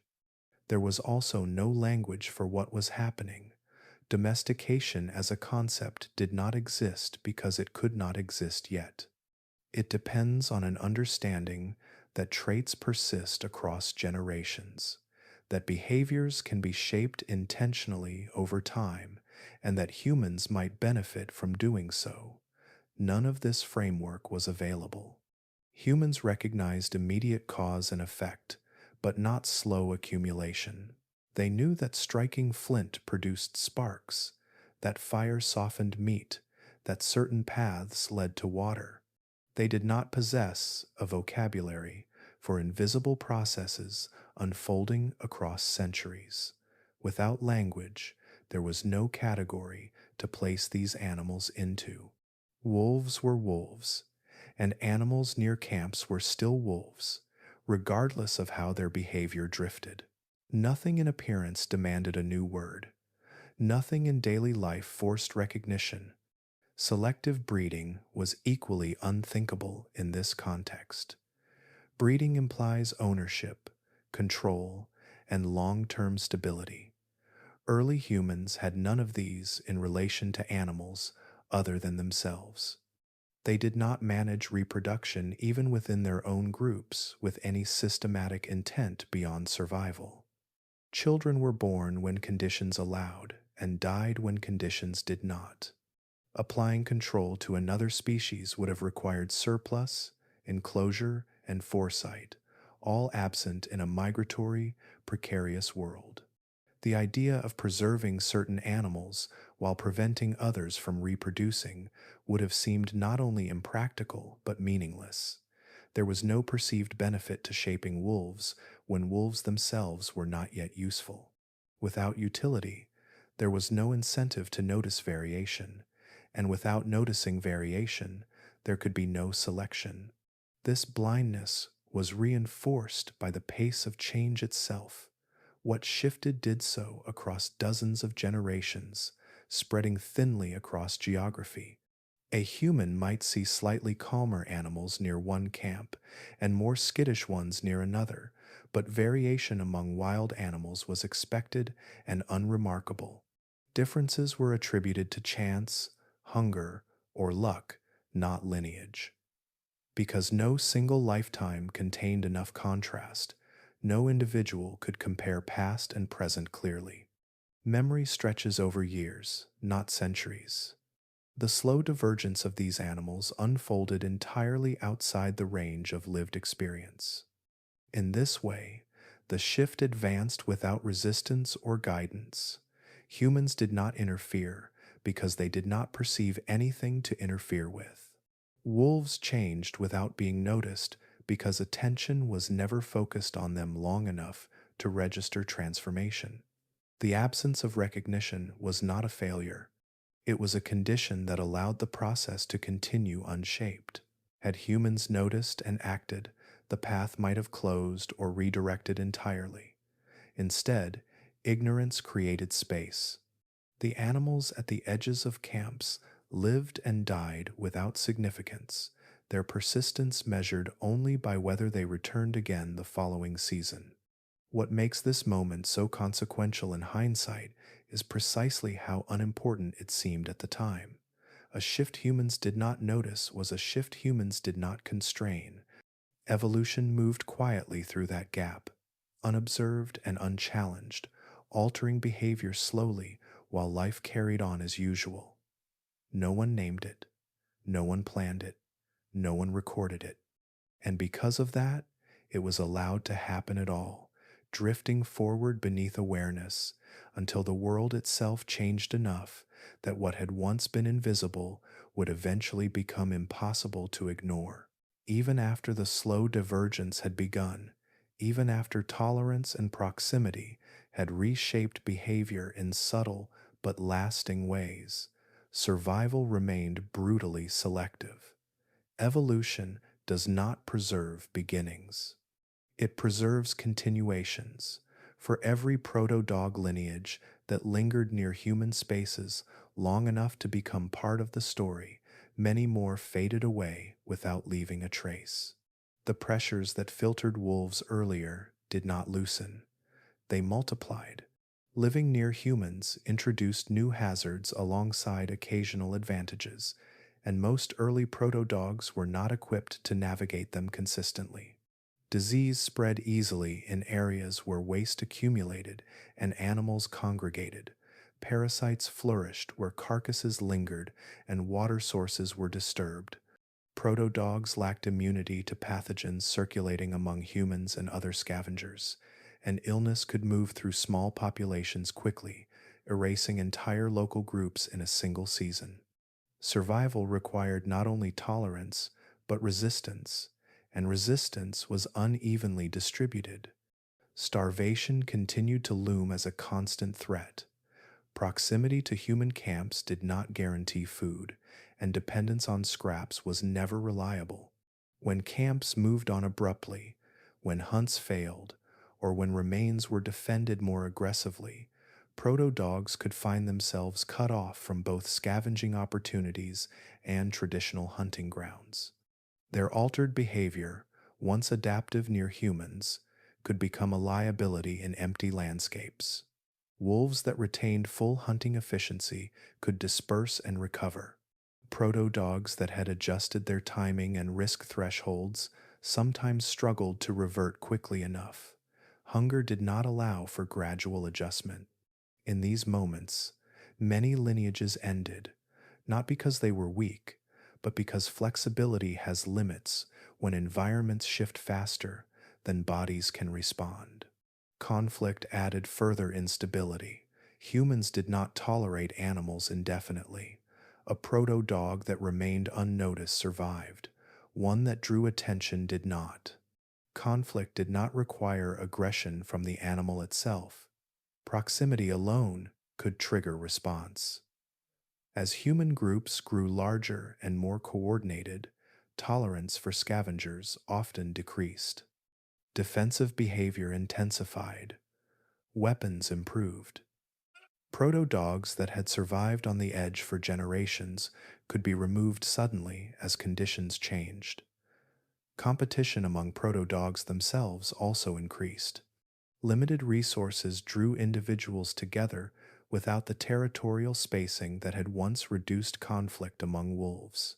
Fights over access to remains, shelter, or mates inflicted injuries that were difficult to survive under constant stress. These pressures ensured that evolution continued to filter relentlessly. Adaptation did not accumulate smoothly, it advanced through losses. Each generation tested whether tolerance, reduced fear, and proximity still aligned with survival. Often, they did not. Many proto-dog populations existed briefly, flickered, and vanished, leaving behind no descendants. Genetics records these disappearances as gaps, branches that end abruptly without merging into later lineages. From the outside, this process appears wasteful, but evolution has no sense of economy. It removes what cannot persist, regardless of how close it came to succeeding. Only a narrow path continued forward, and that path was not stable or wide. It depended on rare alignments of environment, behavior, and chance. Proto-dogs that survived disease outbreaks did so because of small immunological differences that happened to exist. Those that avoided starvation did so because timing favored them, because camps remained long enough, because competition stayed low for just a little while. Those that escaped conflict did so because they remained invisible, because humans were indifferent rather than hostile, because luck intervened. Survival was never guaranteed and never permanent. It had to be earned repeatedly, generation after generation, under conditions that could erase progress at any moment. What continued was not a lineage marching steadily toward dogs, but a thinning thread of possibility. Evolution filtered again and again, narrowing options until only behaviors that could survive both near and away from humans remained. Proto-dogs that endured retained the ability to disperse, hunt, and avoid danger, even as they tolerated proximity. This balance proved rare and fragile. Most attempts failed because they leaned too far in one direction, too dependent on proximity, or too disconnected from it. The survivors occupied a middle space that existed only briefly in ecological terms, a space that could vanish if the world changed again. By this stage, the story is defined as much by absence as by presence. The proto-dogs that would eventually lead forward did not succeed because they were superior. They succeeded because they passed through successive filters without being removed. Disease spared them when others fell. Hunger missed them when resources collapsed. Conflict bypassed them when pressure surged. Each survival was provisional, each continuation temporary. Yet together, these survivals preserved a narrow pathway through an unforgiving landscape. Evolution filtered again, indifferent to beginnings and blind to outcomes. What remained did so not because it was destined, but because, against overwhelming odds, it continued to fit within shrinking margins. Everything else disappeared quietly, folded back into the land, leaving behind only the faint genetic traces of paths that almost, but not quite, endured. The change from indifference to usefulness did not arrive suddenly, and it did not come from a new intention so much as a shift in circumstance. Much later, as human groups became more stable in where they returned season after season, patterns that once went unnoticed began to stand out against the background of daily life. These proto-dogs had already been present for generations, lingering quietly at the margins, surviving without help or attention. Now, in settlements that lasted longer and gathered more people, their behavior became easier to notice simply because humans stayed long enough to see repetition themselves. An animal that returned night after night without causing harm began to register as part of the environment rather than a fleeting risk. Not important, not valued, but familiar. Familiarity created contrast. Where once all animals near camps were treated as background movement, some now behaved differently enough, consistently enough, to stand out. One of the first differences to matter was awareness. Proto-dogs reacted to disturbances earlier than humans did, not because they were guarding anyone, but because their senses remained tuned outward at all times. They lifted their heads at unfamiliar sounds, shifted position when movement approached from beyond firelight, stiffened when other predators passed nearby. Humans did not need to understand these reactions to benefit from them. They simply noticed that rest was interrupted less often, that surprise encounters happened slightly less, that something beyond the edge of sight had already registered the change. This was not cooperation. The animals did not position themselves intentionally. They did not alert with purpose. Their reactions were instinctive, inherited responses to an environment that still required constant vigilance. Humans interpreted these reactions only after the fact, as coincidence at first, then as pattern. Scavenging efficiency also began to matter in subtle ways. Proto-dogs consumed remains that would otherwise attract competing scavengers or rot near camps. They cleaned edges, reduced scent trails, and altered how long food waste lingered. This was not sanitation as a concept, but outcome as consequence. Fewer rival predators approached when scraps disappeared quickly. Fewer insects gathered when remains did not linger. Camps felt marginally quieter and less contested. Humans did not instruct this behavior or reward it. They simply experienced the difference between camps where animals remained nearby and camps where they did not. Over time, this contrast shaped tolerance. Animals that provided no such incidental benefit were still driven away. Animals whose presence coincided with reduced nuisance were ignored rather than chased. Utility emerged not because humans decided to use these animals, but because repeated survival had already shaped their behavior into something that produced side effects humans could notice. This distinction matters. The animals did not change because humans saw value. Humans saw value because the animals had already changed enough, over many generations, to fit into human spaces without disruption. Survival came first. Only long afterward did usefulness appear as a secondary outcome. By the time humans recognized advantage, The traits producing it were already well established. Humans did not create them, they discovered them after the fact. Even then, this recognition was uneven and cautious. Not every group noticed the same benefits, and not every proto-dog produced them. Some remained too wary, too distant, offering no incidental advantage. Others became too bold and were removed. Utility did not replace indifference everywhere at once. It emerged locally, conditionally, shaped by environment and human behavior as much as by the animals themselves. Where camps grew larger, warning mattered more. Where waste accumulated, scavenging mattered more.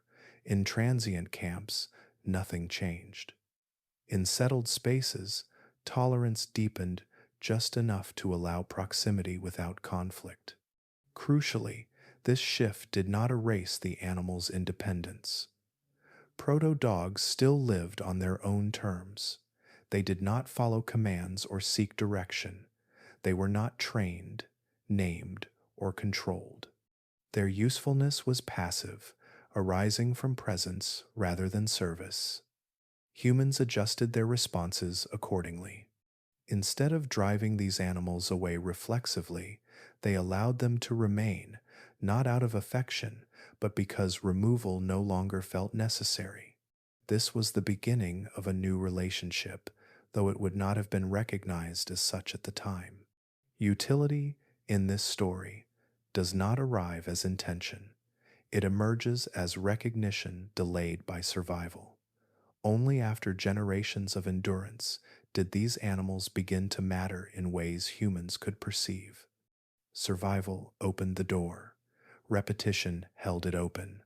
Utility stepped through quietly, long after the pressures that made it possible had already reshaped both sides. The idea that friendship blossomed quickly between humans and early dogs is a story shaped far more by modern emotion than by ancient reality. Affection, as we understand it today, requires stability, recognition, and repeated positive interaction under conditions that are not dominated by survival stress. None of these were present in the early phases of this relationship. For thousands of years, life for both humans and proto-dogs revolved around endurance rather than comfort. Hunger arrived without warning. Violence was sudden and final. Movement was constant.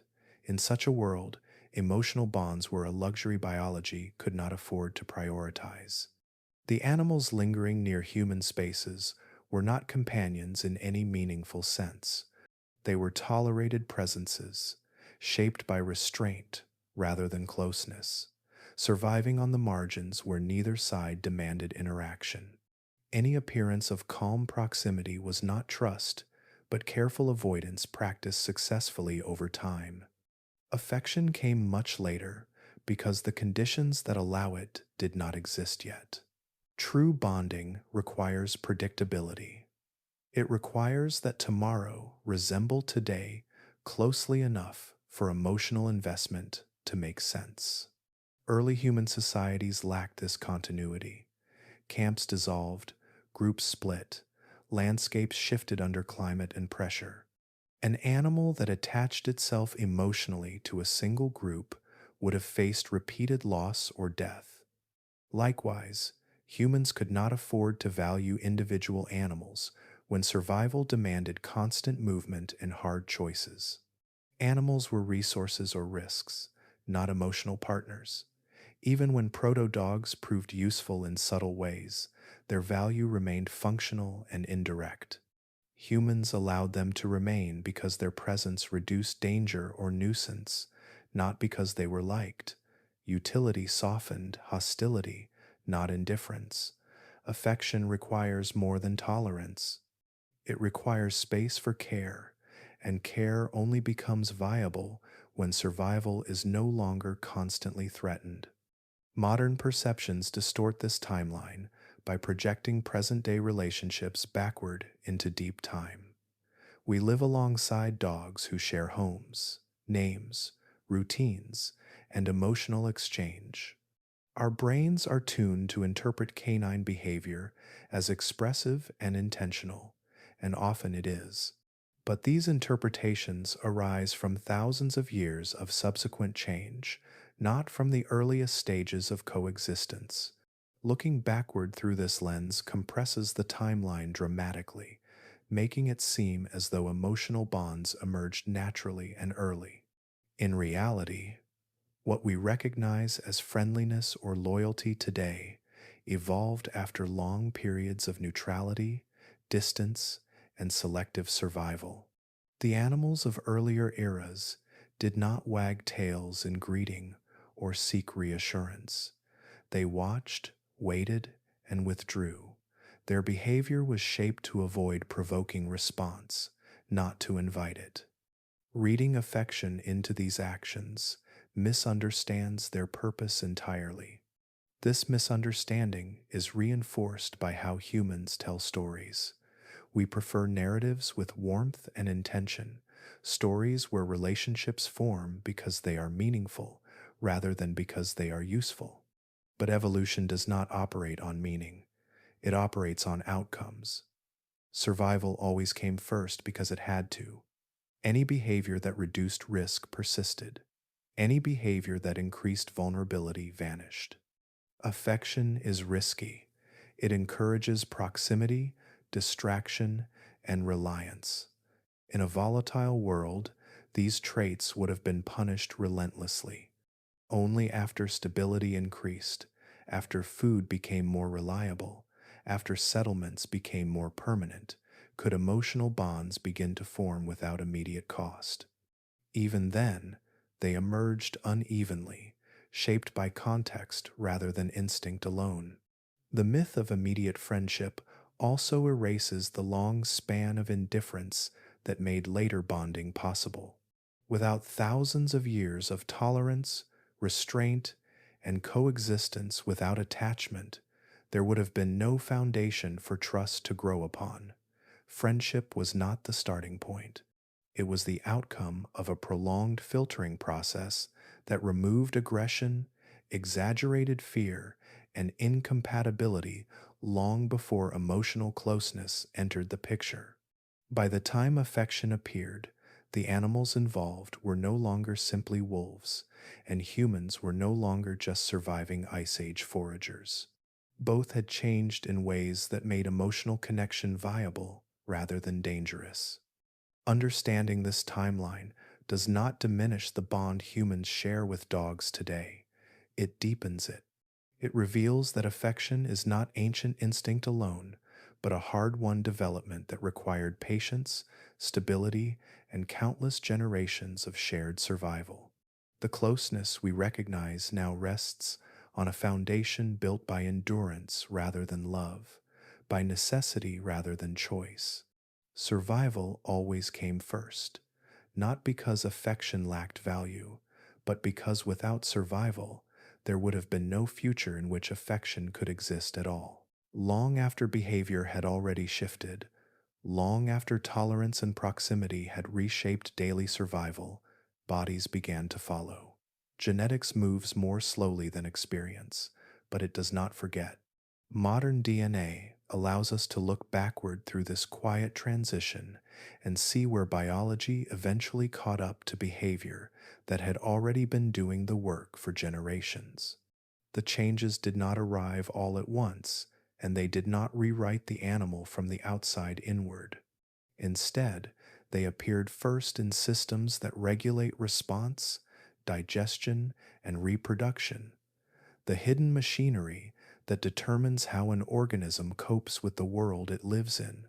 Wolves that lingered near humans had already altered how they behaved. Over time, their bodies adjusted to make those behaviors easier to sustain. Stress-related genes show some of the earliest signals of this alignment. Animals living near humans faced frequent disturbances that did not always end in danger, and those whose bodies responded with extreme hormonal surges paid a cost in energy, health, and survival. Over generations, genetic variants that moderated stress responses became more common among surviving lineages. This did not eliminate fear or vigilance, it refined them. Nervous systems became better suited to environments where unpredictability was constant but rarely lethal. Heart rates recovered more quickly. Hormonal floods subsided sooner. These changes allowed animals to remain alert without exhausting themselves, turning tolerance into a physically sustainable trait rather than a constant strain. Digestion followed a similar path. Behavior had already shifted toward scavenging, toward consuming remains that were different from freshly killed prey.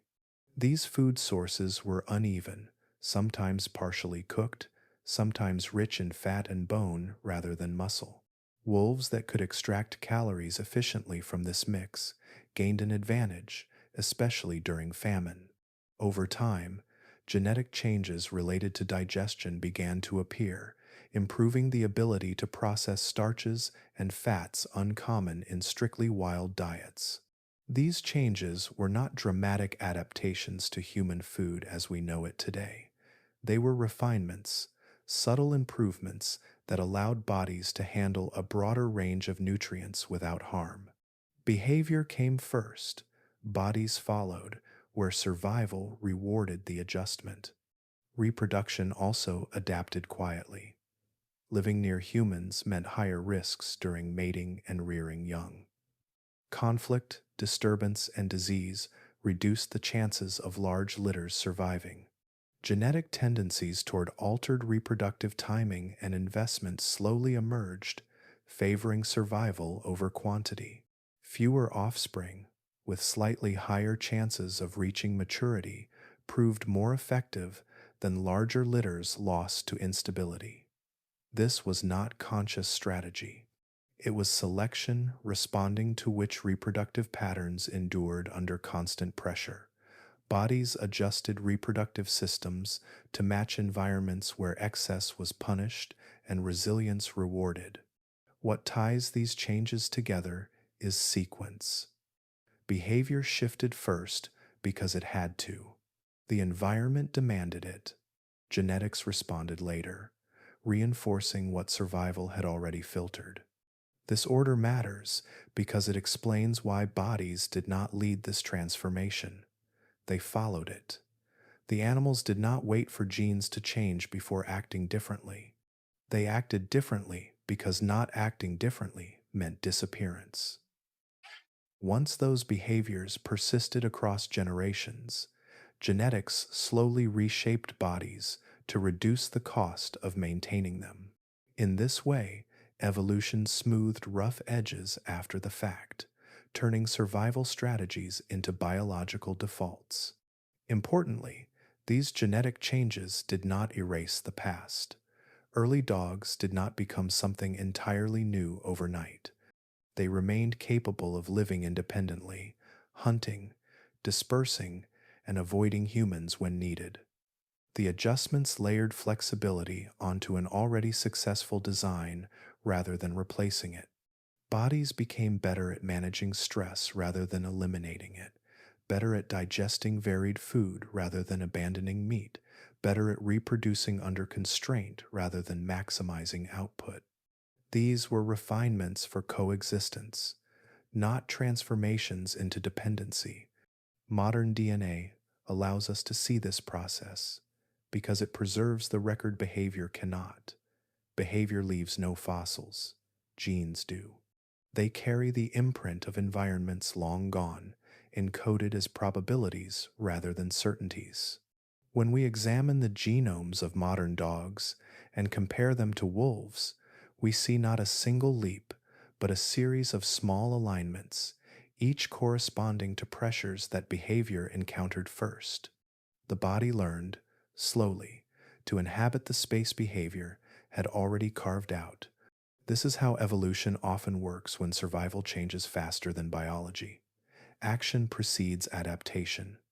Experience shapes the path, and genetics follows to make that path easier to walk. In the long story of dogs, behavior opened the door, and only after many generations did bodies step fully through it, adjusting quietly, until living near humans no longer demanded constant strain, but felt, at last, like a world the body itself had learned to endure. When the long arc of this story is viewed beside the fate of other predators, what stands out is not inevitability, but contrast.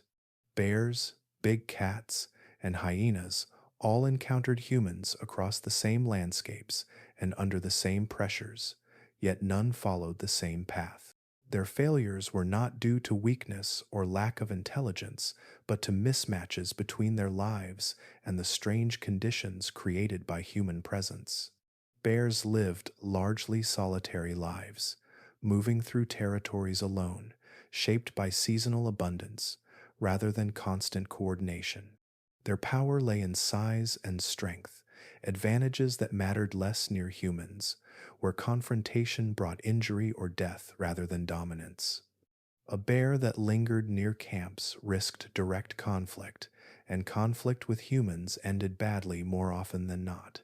Their social structure offered no buffer against this risk. There was no group to learn collectively, no shared tolerance passed down through coordinated behavior. Each bear faced humans alone, and lone encounters favored either distance or elimination. Big cats carried a different limitation.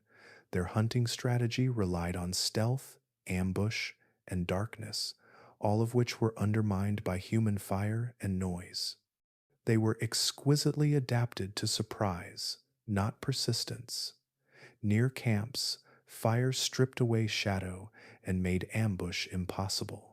Hunting close to humans offered no advantage because remains were often inaccessible and approached only with danger.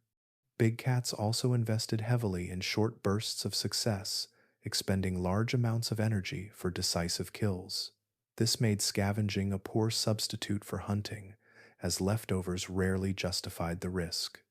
Their social systems, when present at all, were loose and territorial rather than cooperative. They did not linger together, observe together, or pass information through group behavior.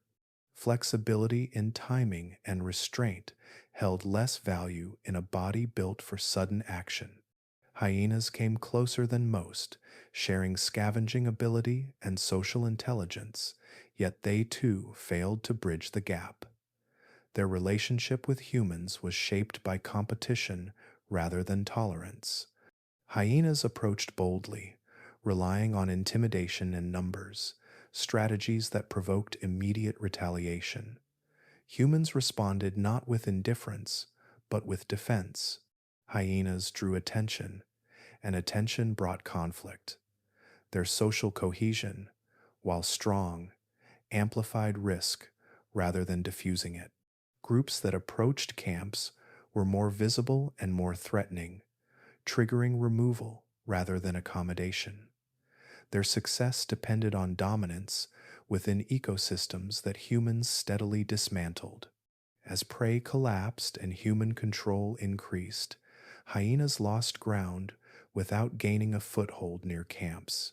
What all these predators shared was a lack of alignment between their core strategies and the narrow behavioral window required to persist near humans. None combined sustained social learning, flexible restraint, and cooperative tolerance in the way the environment demanded. They were either too solitary, too aggressive, too specialized, or too visible. Each trait had once ensured success, but near humans, those same traits magnified risk. Evolution did not judge them harshly, it simply filtered them out as conditions changed. Wolves, by contrast, occupied a rare middle ground. Their social structure allowed information to spread through observation and shared experience. Packs did not just hunt together, they watched together. They adjusted movement collectively and could maintain distance without losing cohesion. Their hunting strategy favored endurance and coordination, traits that translated into patience and timing near camps. They were neither solitary nor overwhelmingly confrontational.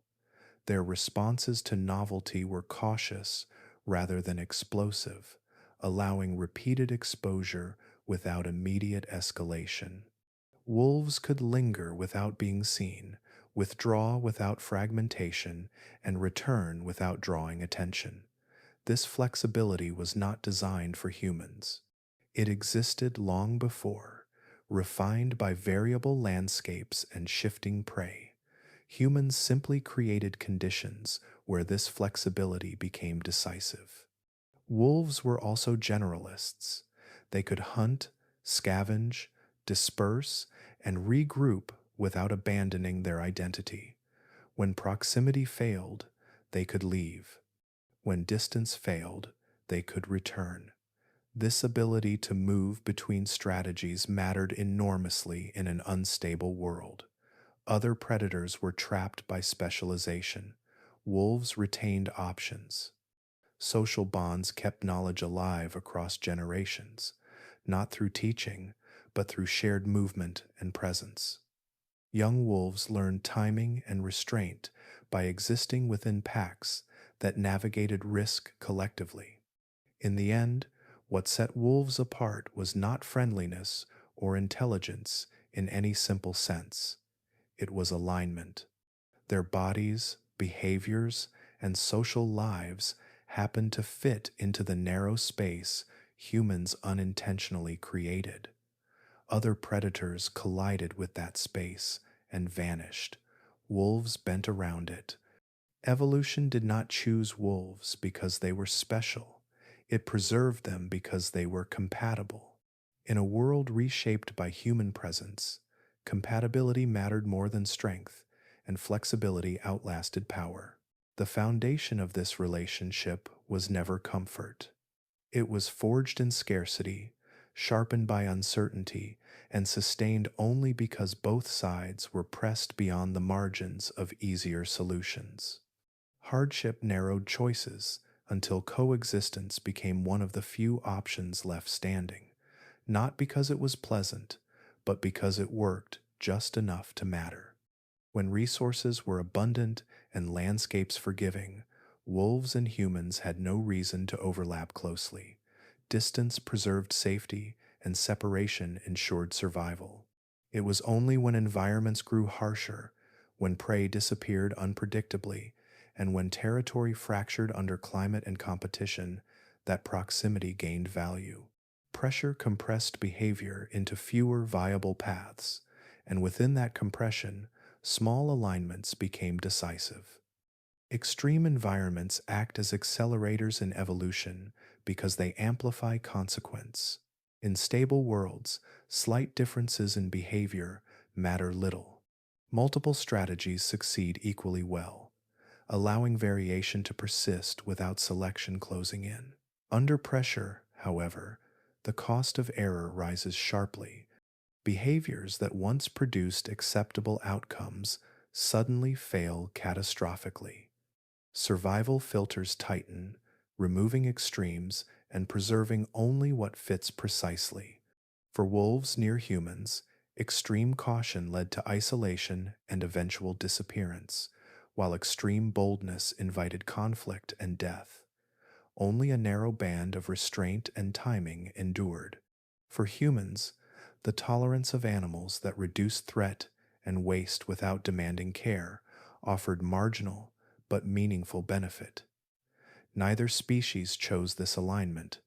They were pushed into it by conditions that stripped away alternatives. This is why hardship mattered more than comfort. Comfort disperses opportunity. When prey was plentiful and movement easy, wolves thrived independently, and humans had no reason to tolerate lingering predators. Ease encourages specialization, not cooperation. It allows dominant strategies to persist without adjustment. Under such conditions, proximity would have been unnecessary and dangerous. Wolves would have retreated, humans would have driven them away, and the story would have ended there. Only sustained difficulty forced reevaluation on both sides, not consciously, but behaviorally. Pressure made indifference costly and overlap useful. The severity of Ice Age environments also shortened evolutionary timescales in practical terms. This does not mean genes changed faster, but that selection operated more sharply. Fewer individuals survived long enough to reproduce, and those that did carried traits tightly aligned with survival. Feedback loops strengthened quickly, reinforcing behaviors that worked while eliminating those that did not. Harsh winters, frequent famine, and shifting landscapes ensured that selection did not pause. Each season applied a new test. In such conditions, even small advantages multiplied rapidly across generations, reshaping populations without waiting for dramatic mutation. Ease would have prevented this outcome because ease blunts consequence. In a forgiving world, wolves could afford to avoid humans entirely without penalty. Humans could afford to eliminate predators without losing marginal benefits. There would have been no incentive for tolerance to persist, no reason for bodies and behavior to align around proximity. Comfort supports distance. It allows species to remain separate without cost. The relationship that eventually formed required shared vulnerability, not shared pleasure. It grew from mutual exposure to the same pressures, not from mutual interest. This truth runs counter to many modern assumptions. We tend to associate bonds with safety, warmth, and voluntary closeness. In deep time, bonds often arise from constraint instead. They are side effects of survival strategies intersecting under pressure. The early relationship between humans and proto-dogs followed this pattern precisely. It was built where margins were thin, where mistakes were fatal, and where endurance mattered more than preference. Hardship acted as the sculptor, shaving away incompatible behaviors until only alignment remained. As conditions improved much later, this alignment persisted, not because it was still necessary, but because it had become established. What began as a response to pressure carried forward into easier times, reshaped again under new selection. But without the original hardship, none of it would have started. Comfort would have preserved distance. Stability would have reinforced separation. The bond emerged not in the warmth of ease, but in the cold clarity of survival under constraint. In this way, the relationship between humans and dogs was not born from kindness or foresight. It was the unintended outcome of enduring the same unforgiving world long enough for small compatibilities to matter. Extreme environments accelerated evolution by removing the luxury of alternatives, and ease, had it arrived sooner, would have closed the narrow path entirely. As pressures continued to shape both species, there came a point where survival began to resemble cooperation, even though neither side would have recognized it as such. This resemblance emerged not from intention, but from alignment, when the presence of each began to make the other's world marginally more predictable. Proto-dogs lingered near camps where human activity reduced the movement of rival predators, creating quieter nights and fewer sudden incursions. Humans, without planning or agreement, benefited from the heightened awareness and altered scavenging patterns that followed. The overlap stabilized slowly, season by season, as outcomes repeated often enough to reinforce tolerance on both sides. Wolves that remained near human spaces learned that restraint preserved opportunity, while humans learned that allowing certain animals to remain did not increase danger, neither adjusted behavior out of trust. Each simply responded to what continued to work. Over time, this created a fragile equilibrium where both sides gained small advantages without direct interaction. Survival no longer depended solely on avoidance. It depended on coexistence that reduced overall risk, even if that coexistence was distant and cautious. This stabilization did not transform the relationship into something warm or social. Cooperation here was incidental rather than emotional. Proto-dogs did not assist humans deliberately, and humans did not protect proto-dogs deliberately. What existed was a shared benefit arising from predictable behavior. Humans noticed that camps where certain animals lingered felt less contested, not safer in any absolute sense, but less chaotic. Proto-dogs noticed that remaining near these camps offered intermittent food access and fewer conflicts with other predators. These observations did not produce loyalty or obligation, they produced repetition. Repetition reinforced alignment. Over generations, behaviors that supported this alignment became more common, not because they were rewarded consciously, but because they allowed survival to stretch just a little further in an unforgiving world. The relationship stabilized because neither side pushed it beyond what was tolerable. Distance was maintained. Boundaries were respected without being named. In this space, survival began to look cooperative, simply because both benefited from the same arrangement. It is important to recognize that this cooperation lacked the elements we usually associate with partnership. There was no shared goal, no communication of intent, no emotional bond anchoring behavior. Proto-dogs did not take risks for humans, and humans did not intervene when proto-dogs suffered loss. Each species remained responsible for itself. The alignment worked because incentives happened to match under specific conditions. Humans benefited from quieter, cleaner perimeters. Proto-dogs benefited from altered ecosystems and reduced competition. These incentives did not require understanding or affection. They required only consistency. As long as behaviors remained predictable, the alignment held. When conditions changed, it could unravel quickly. Camps that moved too often or became hostile broke the pattern. Proto-dogs that crossed invisible boundaries were removed. Cooperation existed only where incentives aligned closely enough to keep both sides within their tolerances. This distinction matters because it shows how easily modern ideas can be projected backward onto a relationship that had not yet earned them. Friendship implies choice, attachment, and emotional investment. What existed instead was mutual tolerance shaped by pressure. Cooperation was not chosen. It emerged because hardship left little room for alternatives. In easier environments, wolves and humans would have remained separate, each pursuing independent survival strategies without overlap. Here, alignment arose because it reduced strain for both, not because it felt good or right. The relationship persisted because it cost less than conflict and offered more than distance alone.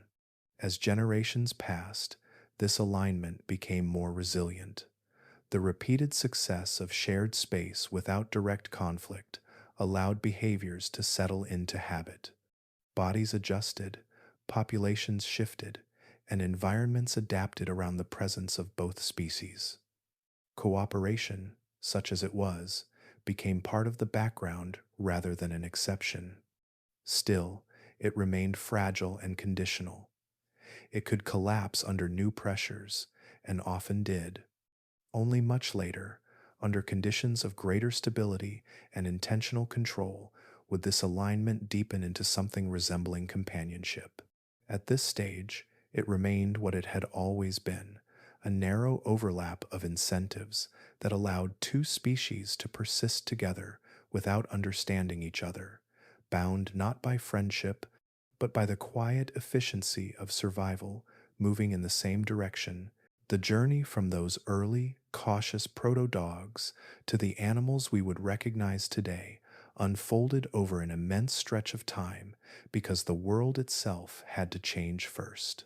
As long as humans lived within the rhythms of hunting and gathering, moving with seasons and prey, there was little reason for dogs to become anything more than they already were. Mobility favored flexibility, not specialization. Animals that survived best were those that could follow loosely, withdraw easily, and adapt without dependence. Physical form remained close to the wolf because it worked across wide landscapes. Long legs, lean bodies, sharp senses, and independent behavior suited a world defined by movement and uncertainty.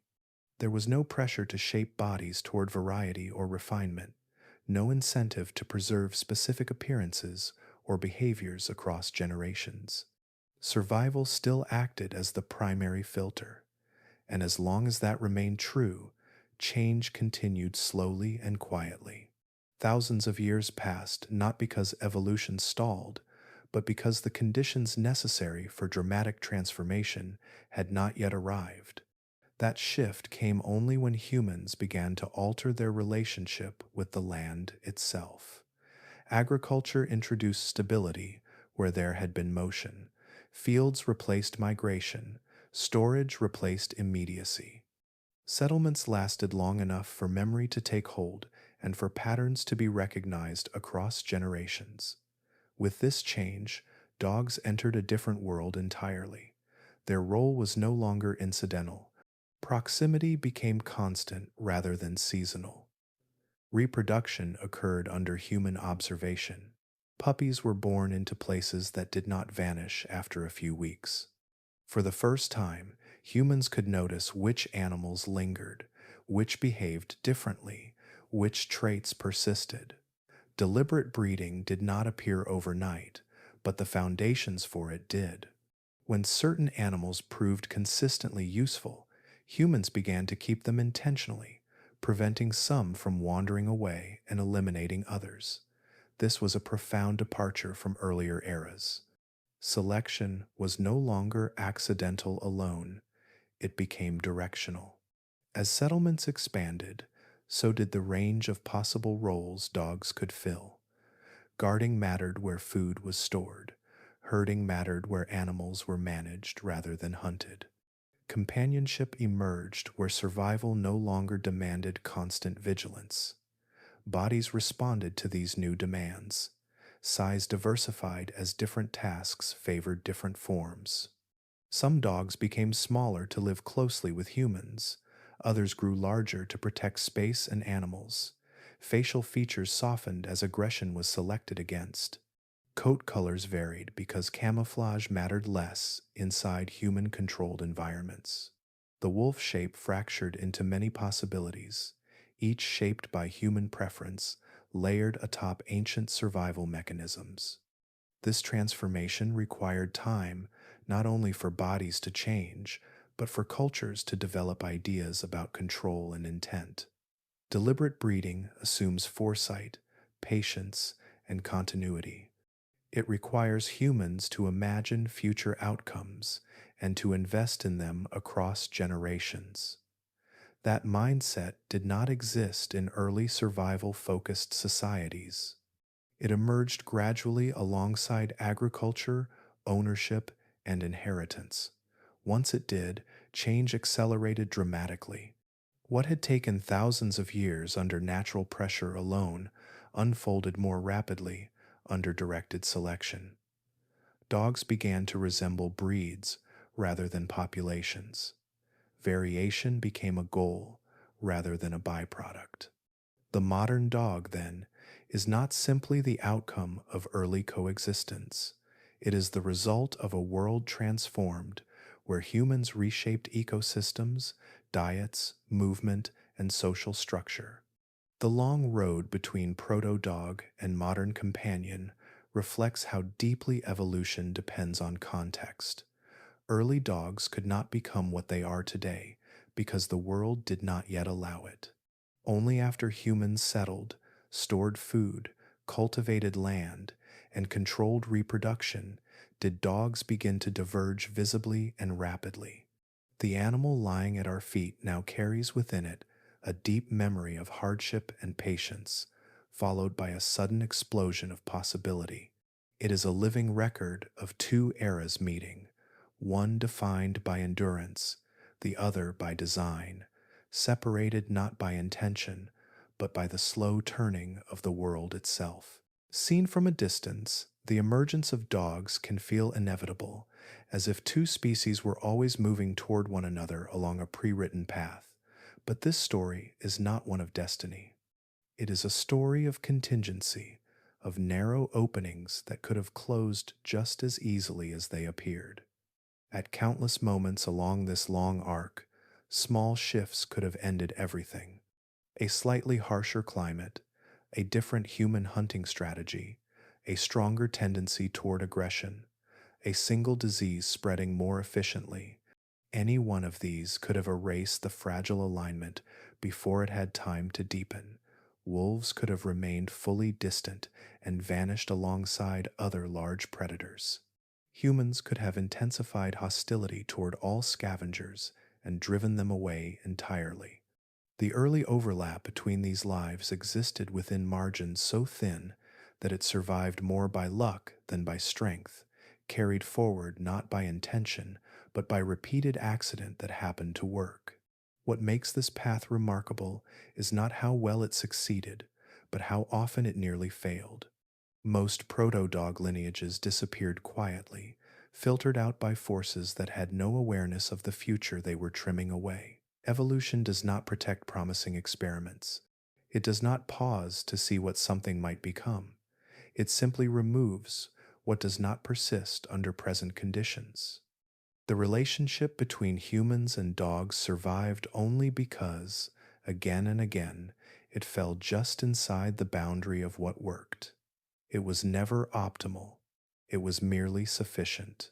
That distinction matters. It reminds us that the animals sleeping beside us today exist not because nature favored kindness or companionship, but because a long sequence of pressures allowed tolerance and proximity to endure without collapsing.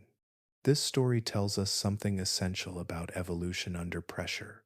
When environments tighten, when choices narrow, life does not become more thoughtful or more moral, it becomes more constrained.